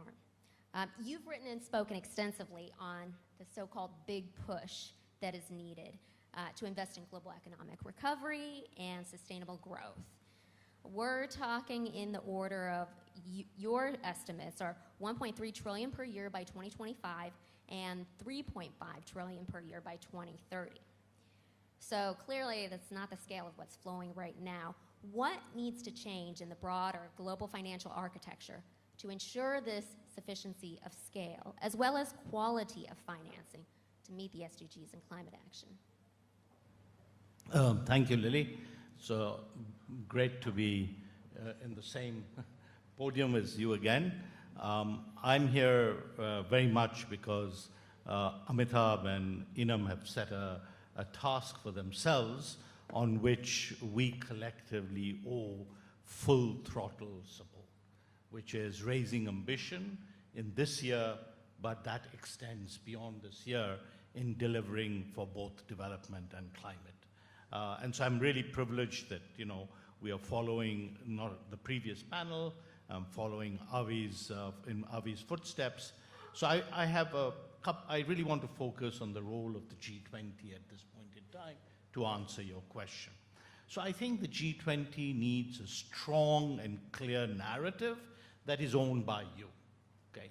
And from my perspective, what's that narrative? It's that we are at a moment of grave risk, but also of great opportunity. We know that we are facing the most difficult crises that developing countries have faced in pretty much history, but we also know that there will be more crises to come along. So the world of crises are here to stay, and we need an architecture that will respond to it. Second, as we heard from Jeff, we are behind in virtually every SDG, and we are ill-prepared for the development challenges of the next 3 decades, including the demographic transition, where we will add 2 billion people to this planet, all in the developing world other than China. And third, we are, of course, facing a climate crisis whose impact is the greatest on the developing countries, but the developing countries other than China will account for more than 50% of emissions as soon as 2030. Therefore, they are the key to the solution. Acting on it is key to development. So what's the answer? It's an attractive path that Ani and others talked about, which is a better form of growth, different from the harmful, wasteful path of the past, and that is driven by 2 forces: innovation of the already here, innovation of the future, and investment. So I have done Jeff's bidding. I've done spreadsheets, as you said, for the past 2 years. I just want to put 2 numbers out there. The first number is, in order to meet the SDGs, in the large sense of the word, invest in all forms of capital that Jeff was talking about, we need to increase in investment in the SDGs from roughly about 2.4 trillion before the COVID crisis to about 5.8 trillion by 2030, a doubling. But within this space, we have to increase climate-related investments fourfold. What do I mean by climate-related investments? Investment in the energy transformation, investment in adaptation and resilience, financing of loss and damage, natural capital, and just transition. We are spending currently between 500 to 600 billion on this. We need to increase it fourfold in this decade. That is the area of the biggest increase that we need to invest in, but it's an opportunity. I'll come back to that. So last thing is, what does this imply then for the G20? So 4 areas of important action. First, we need an architecture for scaling up. All the finance in the world is academic unless we can turn, as Ani had said, ideas into programs, into investments. And we don't have that right now. In 2018, the G20 Eminent Persons Group recommended the proposal around country platforms. You have been associated with that too, Lily. We are not there. We have the Just Energy Transition programs as an experimental state right now, but we don't need to do that just for energy. We need to do that for all priority objectives. So the G20 needs to think about an architecture for scaling up investments. Second, as we have heard repeatedly, the role of the multilateral development banks today are critical. Why? Because they are the instruments for scaling up. They can help translate those programs into viable investment in projects. They can bring the private sector to the table, as we heard, and their own finance is the best form of international public finance known in Mars, not just on Earth. So we have to be able to find a way to scale up the MDB system. That means not trying to say we're going to do the recommendations on the balance sheet first, private capital second, expanding capital. We need to press on the accelerator on all 3 here and now. That's the task for the G20. Second, we do need to create a new highway for private finance. What is absolutely clear is in the green transition, the role of the private finance in the real sector is much greater than it was before. But just think about renewable energy. Think about, green hydrogen. Think about e-mobility. The private sector can play a very big role in this, but we need to bring private finance to the table. But we also need finance to be fit for purpose. It needs to be aligned with sustainability, and we need a new architecture around finance. I'm sure that Steve Weigel will talk more about that. And the last point I want to make on the agenda is about debt and concessional finance. So exactly as Avi was saying, we need to tackle the problems of overhang of debt, but we need to make sure that the cost of new debt is reasonable. We need to find smart ways to deal with contingent shocks like of the kind that he mentioned, but we also will need to greatly expand the envelope of concessional finance. And if we are waiting for donors to come along and fill that gap, we'll be waiting a long time. So we need to get serious on options for concessional finance, including innovative ways. I'm very glad that President Macron is teaming up with Prime Minister Motley to push that agenda very strongly.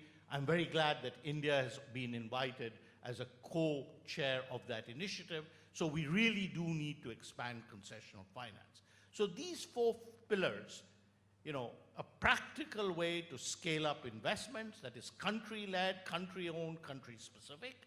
Second, scaling up of the MDB system so it's fit for purpose, a new highway for private finance, and dealing with debt and concessional finance.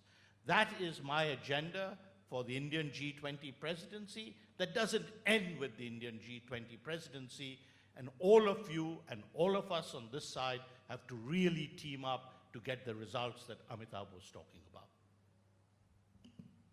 Thank you so much, Amar. Let me turn next to you, George. You're the UNDP's chief economist, and we just heard a pretty compelling vision from fellow economist Jeff Sachs of what's needed, which I think underpins a lot of the so-called SDGs stimulus plan. So can you tell us a little bit more about what the stimulus plan entails? And I understand that there may be some elements of it that are actually feasible within the current global financial architecture, and then of course some elements of reform that are called for as well. Thank you so much, Lily. I wanted to start by pointing out that what Avinash mentioned is things are achievable within the existing financial architecture, and we need to pinpoint them. We need to find them, we need to pursue them. And I want to talk briefly about that. But then we also have to look at what needs to be reformed. So because there are issues, and I think the Indian presidency with the concept of green development is positioning what needs to be reformed. Let me start with what we think is already within reach. The Secretary General has proposed an SDG stimulus plan. The building blocks of that plan are already on paragraph 7, 8, and 9 of the chair's summary in the finance track on liquidity, MDB reform, debt restructuring within the common framework. The technical case has been made. 52 economies are right now either in debt distress or at high risk of debt distress. That includes debt overhang for many low-income economies, but also many middle-income economies. Together, they're about 3% of global GDP, but account for 50% of global poverty today. That's the size of the problem. 25 of those economies are paying more than 20% of their government revenues on debt servicing this month. 20%. 17 of these economies are paying more than 10 percentage points in spread between treasury bills and their sovereign debt. That's 17 economies. So the technical case has been made. But has the political and development case been made? I think no. And I think that the Sherpa track needs to make that case. I think that the Indian presidency has positioned two ideas that can make that case. The first is that green development involves both having growth, jobs, human development on the one hand, but also energy transitions, deep decarbonization, green hydrogen on the other. Not one or the other, but both. The problem is that we need to craft the policy space and craft the international financial architecture to achieve that, because that's an empty quadrant today in the global policy space. What is it that can be achieved? What is the counterfactual to this absence of convergence? It's what we're seeing today. Divergence is the counterfactual. The default is geoeconomic fragmentation. The default is geopolitical fractures. So I think that's the first political message that I think needs to be interiorized. The second has to do with how we move forward with reforms of the international financial architecture. And again, the green development concept provides us a way forward. Many of the first movers, the European Union with its Green New Deal and a focus on industrial policy, the United States with the Inflation Reduction Act and its focus on subsidies and tax credits, the Chinese low carbon green economy and circular economy positioning. These three first movers are already telling us something about what green development can look like. But it's not telling the full story for developing economies, because what's missing there is all of sub-Saharan Africa. What's missing is all of the small island developing states. What's missing are all of the fossil fuel dependent economies that need to transition from coal and from hydrocarbons and fossil fuels to renewable resources. That together is about 170 economies in the world. That is 70% actually of GDP, and it includes countries like India that are actually first movers, but also in a category of high climate vulnerability, and also in a category of leading on energy transitions and thinking about green hydrogen. So we have a very unique constellation of a moment to rethink the international financial architecture from the point of view of developing economies. I'll leave it there. This is the year of summits. We've got the G20, of course. We've got the Macron summit. We have the SDG summit at the UN, and we have the summit of the future in the next 12 months. We believe that there's a lot of pressure right now to rethink where we're going, to think what is that Bretton Woods 2.0 moment. And I think to do that, we need to look at the future. We have to start thinking not only about GDP or GDP per capita, but start to think about well-being and sustainability beyond GDP. So that will include, from our point of view, the highest level of human development within planetary boundaries. Those metrics need to guide the way we move forward and not be caught in sort of the past discourse or relitigating the discussion that we had in 2008 or 2009. Thank you. Thanks so much, George. I note many commonalities between the SDG stimulus plan and the Bridgetown agenda, which is no coincidence since about a year or so ago at a pretty pivotal retreat, the UN was standing shoulder to shoulder with the government of Barbados, a number of other governments and civil society to sort of co-develop this agenda and really make that stronger call. And I'm glad that that's brought us here today, some of that work. All right, let's now turn to you, Nina. You are head of the South Asia region for the European Investment Bank. And let me know if I've got this right. A full 90% of your lending portfolio to India is focused on climate action. Is that right? That's absolutely right, yes.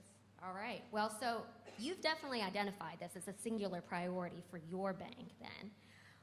So what kind of capital and what kind of access to capital does a country like India need for climate and SDG action? And what is the role that MDB should be playing to provide and channel that capital?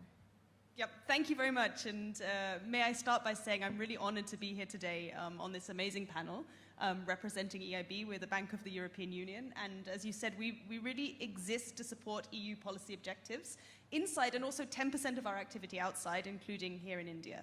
And we've really put climate, pollution, and biodiversity emergencies at the top of that agenda.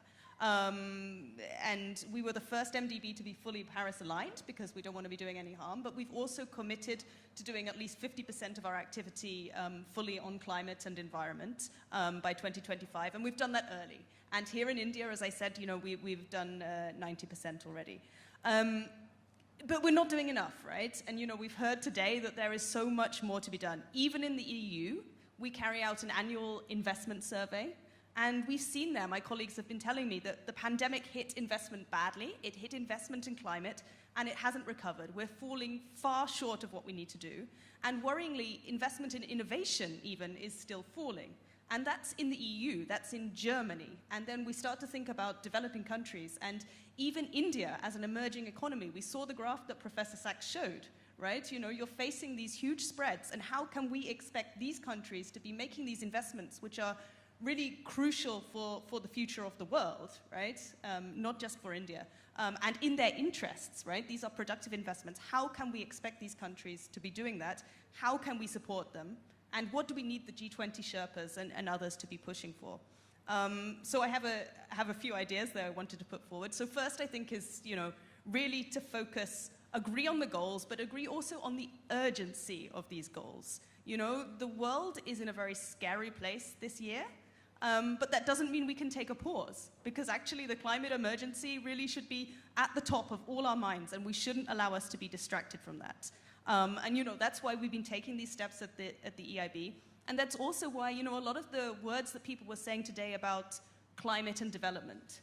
Climate is development. There is no development without thinking about the climate crisis, without thinking about resilience, without thinking about adaptation.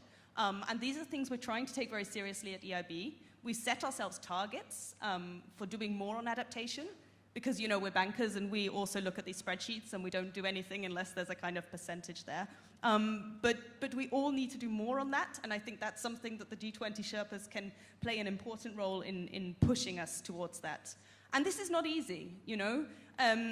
We're very proud of what we've achieved in becoming Paris-aligned, but that was not an easy discussion, particularly during an energy crisis, to say that we're not going to fund any more new gas projects. That was not an easy discussion, but we took that decision because this is something that matters for all of us, and you know, we're happy to see our peers also moving in the same direction with us. But of course, it's not enough. We all need to do more, whether it's 5 times more, 10 times more, you know, whether we're going to do that through SDRs or the callable capital. We're involved in a lot of those debates, and you know, we are there and willing to cooperate. But I wanted to make the point that it's not just about doing more, it's about doing differently. It's about taking calculated risks to get that capital going, to get the projects going in the countries where they need to happen.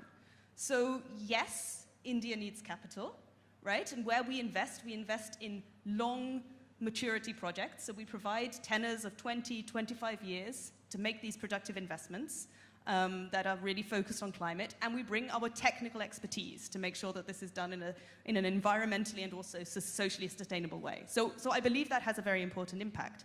But we need to be doing more also in lower income economies, right?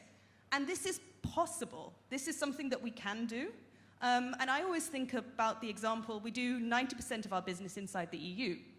And when we were hit in the EU by the global financial crisis, the European Commission and the European Investment Bank worked together to create, they called it the European Fund for Strategic Investment.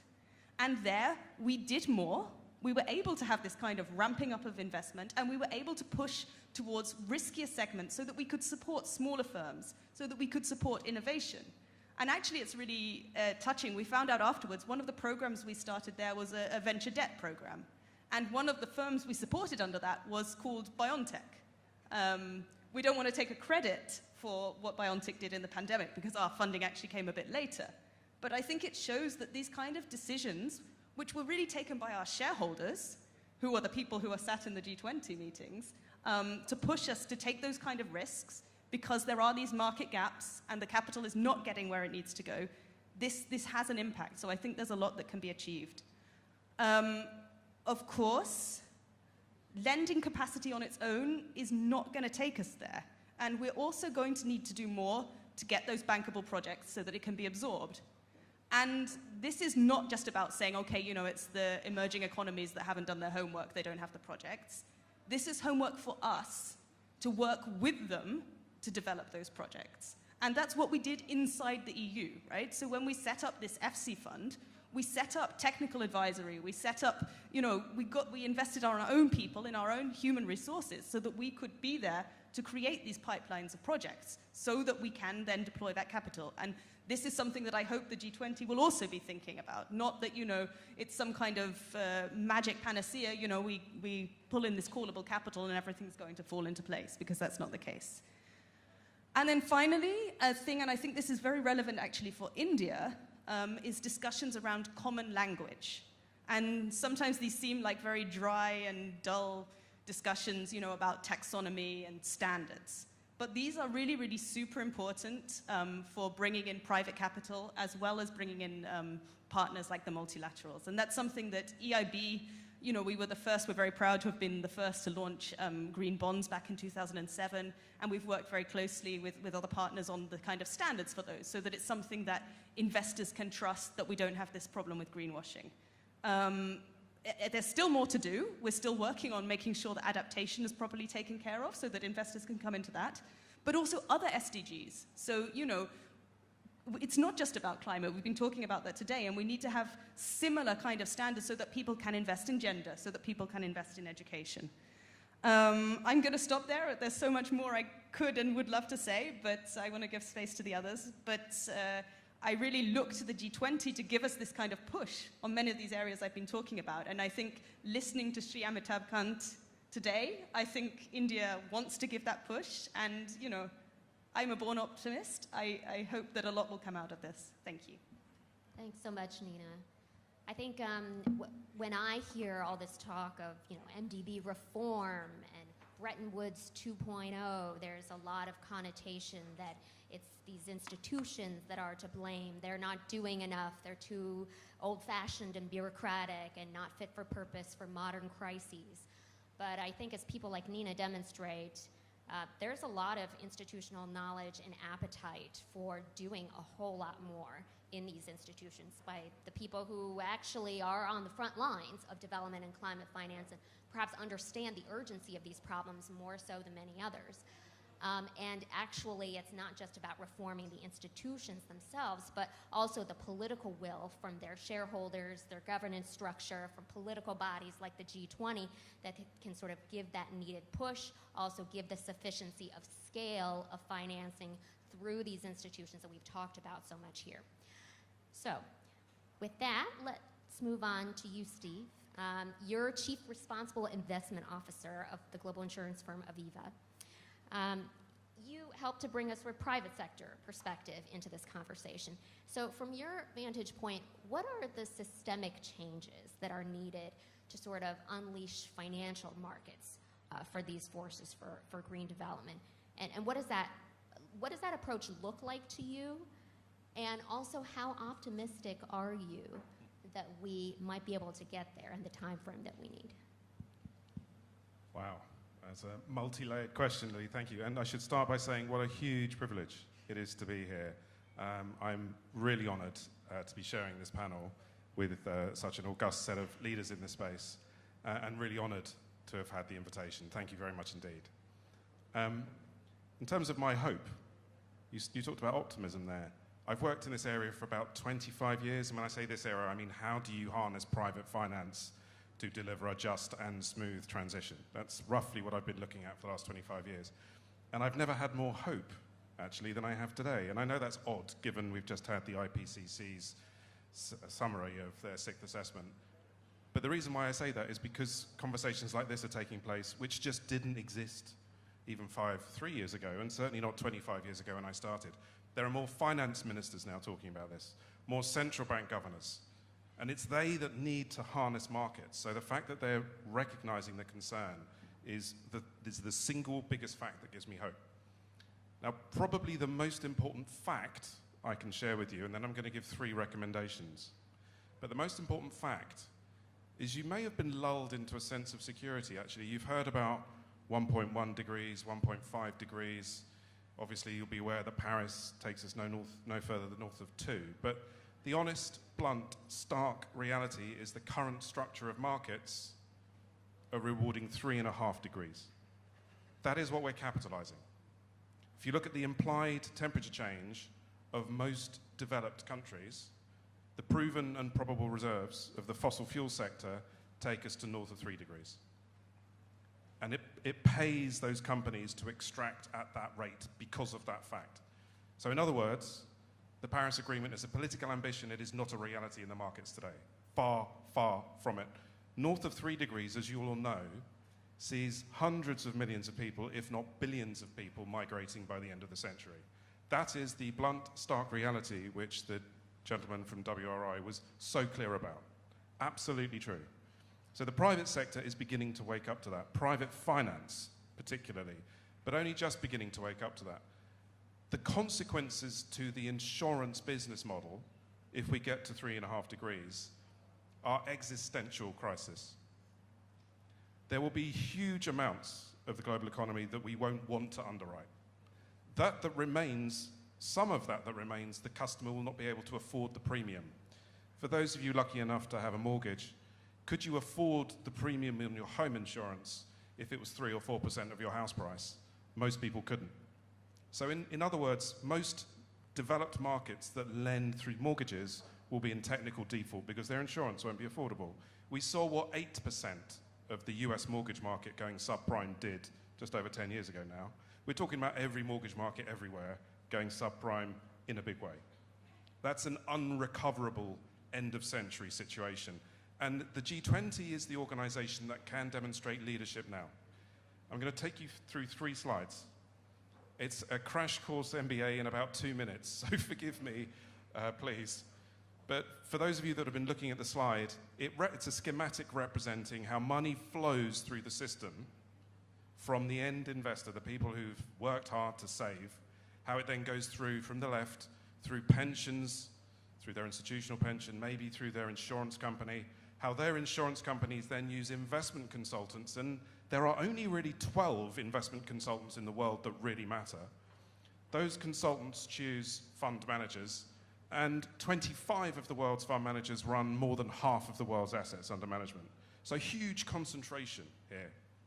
Those asset managers then buy and sell on stock exchange, and only about 15 exchanges represent 90% of capital, which is a problem that Jeff was referring to. But those stock exchanges used to be government regulators. They were owned by government. Most of them have become for-profit and listed on their own exchange and incentivized their executives to focus on total shareholder return and earnings per share, which has made them machines for short-termism. These used to be institutional regulators. They're no longer that. They're profit centers. That is an enormous problem. Then you have the investment banks that bring the capital to the companies that need it. And the business model of investment banks is also one based on churn. The more they buy and sell companies for the fund manager, the more money they make. That's true of a stock exchange too. So nobody designed the system, but the incentives within it, the pay structure, the business models, they're all aligned with short-termism, not the end of the century. That's why it's being discounted. An existential crisis of 3.5 degrees is being discounted to being meaningless now. Now, one of the changes that we need to make here is the cost of capital does not reflect the cost of carbon. The best way of doing that is, of course, by internalizing the externality. It can be done in a range of ways, not just carbon pricing, not just emissions trading, but standards and regulation.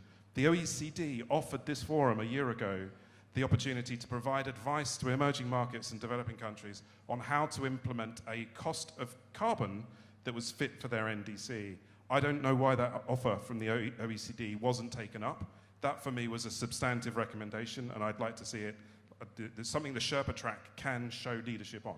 The OECD should become a bridge from rich country capital to poor country need. So there's a substantive recommendation for you. Second, at the moment, I sit on the Task Force for Climate-Related Financial Disclosure, which the Financial Stability Board run. All of that applies to corporate disclosure, corporate bonds, corporate equities. And TCFD guidance is, I think, spectacularly now being embedded in the system, but it says nothing about sovereign disclosure. It says nothing about supranational agency disclosure, and transition and physical risk applies there too. The G20 Sherpa track could ask the TCFD to now produce guidance for sovereigns, sub-sovereigns, and supranational agencies, voluntary guidance. And the reason for doing that is so that the countries can maintain their cost of capital, because otherwise they will receive a downgrade if they've got extreme physical risk. And most emerging markets and developing economies have more physical risk than developed. That's a further tragedy. So that's how the money flows. And on the next slide, actually I have this, don't I? On the next slide, you've heard the phrase, the international financial architecture, many, many times. It is supposed to be the way banking, insurance, and investment is governed. At the heart of that little Venn diagram in the middle is the real economy. Every company has a bank, is banked, they have a bank account. Most companies in the market have insurance. Some of them come to the market for investment. Those are the three pillars of finance. They're governed in a way to keep them separate. They're regulated at the national level. The standards are drawn internationally. There are forums, associations of regulators internationally that are all appointed and mandated by the multilateral process, including you. That financial architecture was never designed to deal with green development. It was never designed to deal with the climate crisis. It needs to be rethought. It needs to be re-engineered nearly on the 80th anniversary of the Bretton Woods Agreement. And I think a substantive recommendation is that the India track could commission the Sustainable Finance Working Group, one of your working groups, to work with the International Financial Architecture Working Group to bring a stock take to the UAE COP28 of that financial architecture, facilitate a conversation about how it can be enhanced, and bring substantive recommendations to the Brazilian G20 next year about how to repurpose and rethink the financial architecture so that it is on a net zero footing. And that, in association with the Bridgetown Agenda, ladies and gentlemen, has a chance of getting you the 4 to 6 trillion that is needed a year, which itself is 16 times what it took to land a man on the moon and rebuild the global economy after the Second World War in present prices every year. It's an enormous amount of money. Where is the plan? Where is the organization that owns the plan? It is astonishing fact. We had the Apollo program and the Marshall Plan. Where's the equivalent to raise 4 to 6 trillion a year? Thank you very much indeed for the time. Wonderful. Thank you so much, Steve. I mean, as I'm furiously taking notes here, I definitely recognize a lot of commonalities and synchronicities between all of these agendas. I hear liquidity, I hear debt relief and reform, I hear a call for scale in many different ways. a call for looking at the MDBs and other IFIs and institutions and what they can do to channel finance. And I think overall, what I also hear is that actually we have a lot of technical solutions already. I mean, you're talking to some of the leading technical experts who have been in the markets, in these institutions, on the front lines of development and climate for decades now, collectively. And it's clear what the technical solutions are, but it's about now political will. And it does seem like, optimistically, that we have a near-term political window before us in the next 9 to 12 months, perhaps more, with all of these key moments coming up. We have the spring meetings shortly in DC, we have the Modi-Macron summit in June, we have the G20 summit, then the annual meetings, the SDG summit for this year's UNGA. We have COP, we have potentially some kind of Bretton Woods 80 moment next year, right? I mean, this is perhaps an unprecedented period in the history of sort of development finance, of political attention on some of this reform agenda. So let's not waste this window of opportunity, I suppose, is the one final call from me, hopefully on behalf of all the panelists here. So thank you so much for listening to some of these recommendations and for reflecting on them. Now, we do have some time left, so I can open it up to the audience for some questions.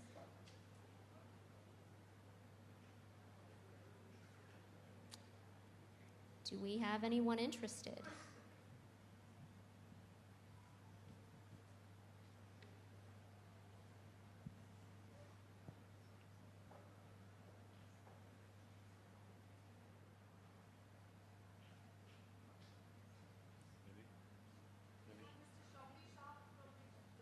Oh, okay. Oh, sorry, I thought somebody over there was. Yes, please, go ahead.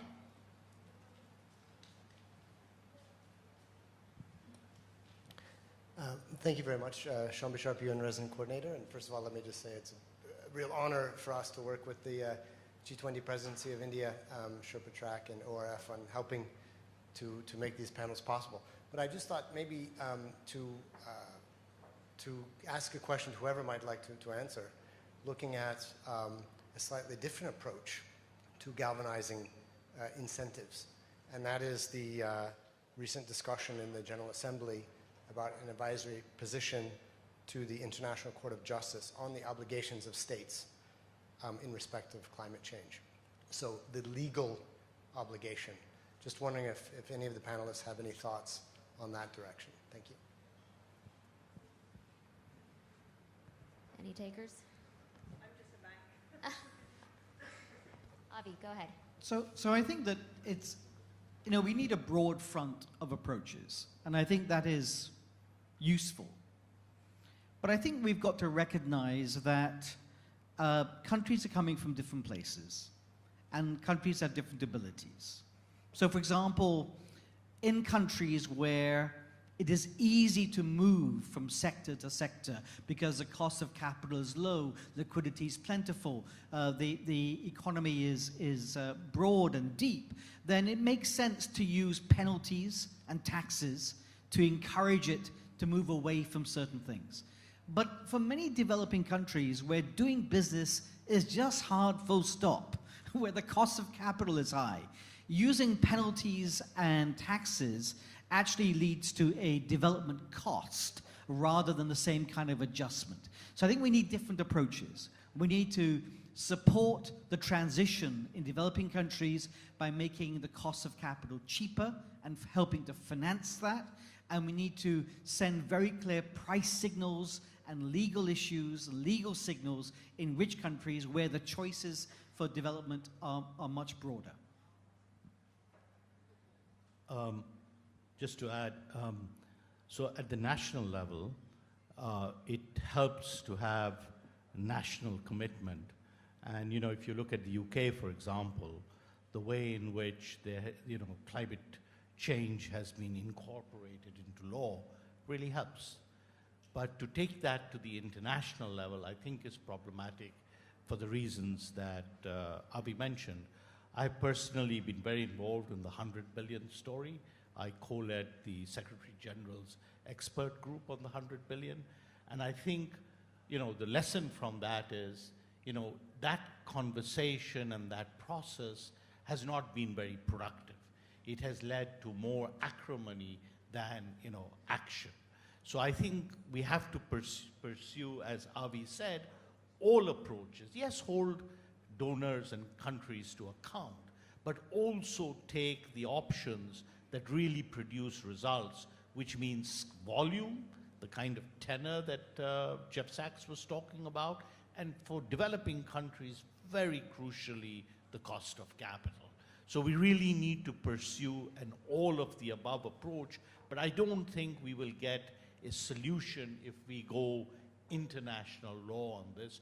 We have to actually work at it with a spirit of collaboration, cooperation, and possibilities. Yes, please.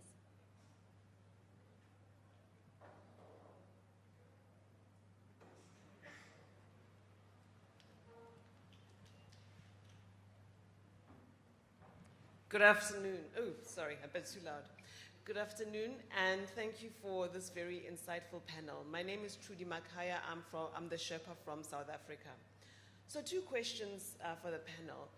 I think it was mentioned by Mr. Bhattacharya in passing, the platforms, the Just Energy Transition plans that some of our countries have embarked on, South Africa, Vietnam, Indonesia, I believe, and a few others. Of course, we all have our thoughts, but I'd be curious to hear from you, as experts, your observations on the lessons that we're learning as we go along and how we can smooth that path, even as we experiment with those kinds of platforms. Because I think there's enough that has happened so far to show where some of the weaknesses might be and how we can build on the strengths of those partnerships. And then secondly, another issue which was raised in passing was around debt climate swaps, including in the previous panel. I think Ms. Bohuluk and Wendo mentioned the possibility of debt climate. And that seems to be a very difficult agenda that a lot of people don't want to talk about. Countries are afraid if they introduce that in the mix, they would be penalized and seen to be defaulting and not actually doing proper debt climate swaps, especially middle-income countries. I know they've been done for a few small island states, but not so much for other middle-income countries. So I'd also love to hear what you think the agenda is to further the application and the acceptability of those kinds of instruments. Thank you. Yep, Avi, go ahead. Okay, so we've just, in Barbados, done a debt for climate swap, won the Sustainability Award for bonds. But you know what we've learned from that experience, and we've learned from that, green bonds, blue bonds, voluntary carbon credits, is they're all great, add them to the mix, they don't mobilize a lot of resources. They do not move the needle today. Maybe one day they will. But if we start to rely upon it to change, it's not going to work. You know, we released $50 million over 12 years. That's great. $50 million more than we had, but that's not going to change anything. The Just Energy Transition Partnerships, I think, have been really interesting. I initially was against them. I felt it underscored the conceit that rich countries felt all that mattered was that poor countries should have a plan. And I think what they've shown is that it was a conceit. There is a great plan now, but it's not being financed.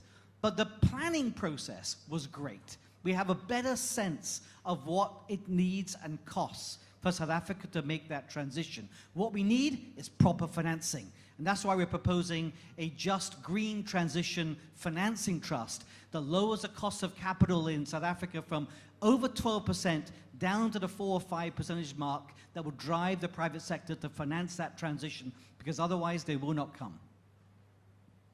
Amar, would you like to address the question on JETPs? Yeah, I'll address the question of JETP, and then I have to take care of my own just transition. I have a plane to catch. So I wanted to say that I've been privileged actually to be quite involved in the, in the front lines of the South Africa JETP, and I've also been quite involved in the Indonesia JETP. So let me begin by saying it's a very difficult task. It's a very difficult task at the country level to bring together all partners. South Africa, through the Presidential Commission, has done an incredible job, but it has been difficult, and the task still remains. It is also not a plan for 1 year, it's a plan for many years. In my view, the South Africa JETP requires financing of 250 to 300 billion spread over 12 to 15 years. What do we have in terms of finance right now? 8.5 billion on the table. A very small fraction of that is concessional. And we don't really know what the financing will look like next year, let alone for the 15 years. So yes, indeed, putting together a financing plan is very valuable. We are also beginning to learn that there are going to be potentials for innovation. The Indonesia JETP, for example, is making a link between the just transition and potential for a voluntary carbon market transaction, with Secretary Kerry leading in some sense some aspects there. So one thing that I will say is these are very valuable instruments for experimentation, innovation, and commitment. So we shouldn't give up on them. I would like to see a just transition for adaptation. I would like to see a just transition for nature. So we shouldn't just stop with the energy transition. This is something where scaling up, as was mentioned by many panelists before, really needs to be taken to all priority objectives. And with that, if I may be excused, Lily, thank you. Thanks so much, Amar, and good luck catching your flight. Nina, why don't I turn to you next for some of these thoughts? Thank you. I just wanted to respond on the just energy transition because I know EIB has been quite involved in South Africa. And I think I agree with some of the other participants, notably Bogdano was saying, I don't know that transition is the right term, and I don't know that the debate has been framed in necessarily the best way. But I think that it has become something that's a very useful tool for us as a financier. Because actually what we want to do, what I think our job is as a financier, is to give an offer. So, under the EU's Global Gateway Initiative, we want to be there and we want to say, this just energy transition plan that you have, that you want to do, this is something that's also helping us, and therefore, this is what we can offer to support that. And that needs to be a good package. It needs to be a package that combines the technical as well as the financial. Also, technology needs to be in there. And I think it's something, by having those needs laid out there, it can push us to make that offer better, right? To make it something attractive that our clients actually are going to want to take up. So I think, it's something that we can build on. And yeah, I think it can also be, this kind of thinking can be extended to other sectors and other needs. Yes, go ahead, George. Just maybe on the question of debt, I think I agree with Avi. When we think about the debt for nature experiences, the swap experiences, they're usually localized and small scale. But there is a scenario in which this could be scalable. And as we look at the common framework and some of the limitations of what's going on and how to bring in private creditors and how to bring in non-traditional creditors and how to broker a deal, many of missing instruments include the potential for a debt swap, whether it's a Brady Bond 2.0 type of swap that would ensure that private creditors get 70 cents on the dollar, say, when they're trading at 50 cents on the dollar right now, so they would make a profit, if you will. But what would make a Brady Bond palatable for the G7 or for non-traditional donors, including China? Perhaps the link to climate, if they could count the emissions for those G7 plus China countries. So that's the kind of conversation which could lead to a different type of deal, a deal for 30, for 40, for 50 countries. And that's actually coming up in a couple of papers from the UN, but also from the IFIs in the next few weeks. Thank you. Excellent. And with that, I think we're at time. So thank you again to all the speakers and panelists, and thank you all.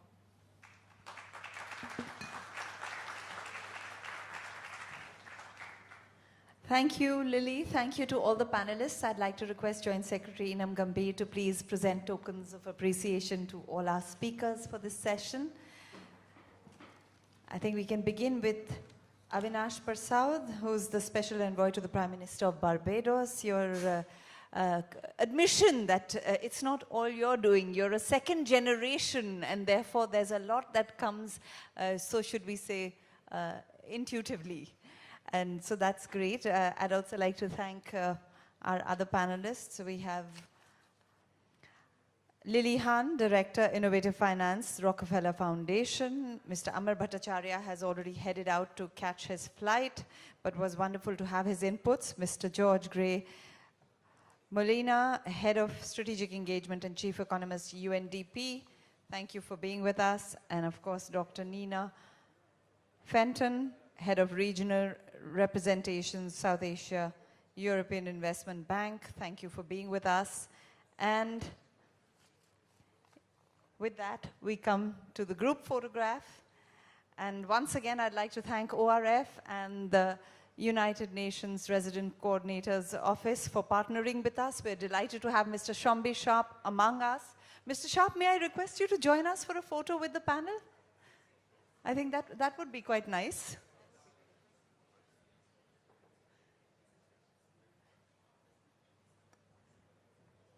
Radhika?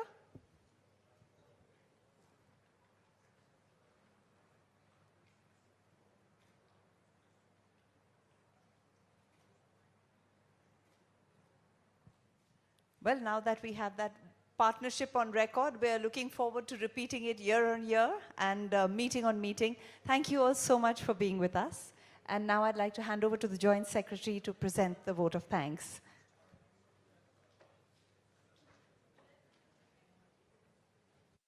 Thank you so much, Shivani. Thank you to everyone. Well, I think it's very hard to find words to summarize what we have discussed today. The amazing discussions that we had. So I think I would just not attempt at summarizing, but just thank very much our panelists for their passion, for their work. I think it's been really, really amazing. On behalf of Sherpa, thank you everyone for being here with us today. Colleagues, we did hear that the challenges that developing countries are facing are indeed unprecedented. If you were to think of any time in history where a country did poverty alleviation, dealt with climate risks, global uncertainties, dealt with transitions, which creates its own chaos, and became a developed nation, well, that has never happened in the history of the world. So we are indeed embarking on a path where developing countries are to do all of these things at the same time.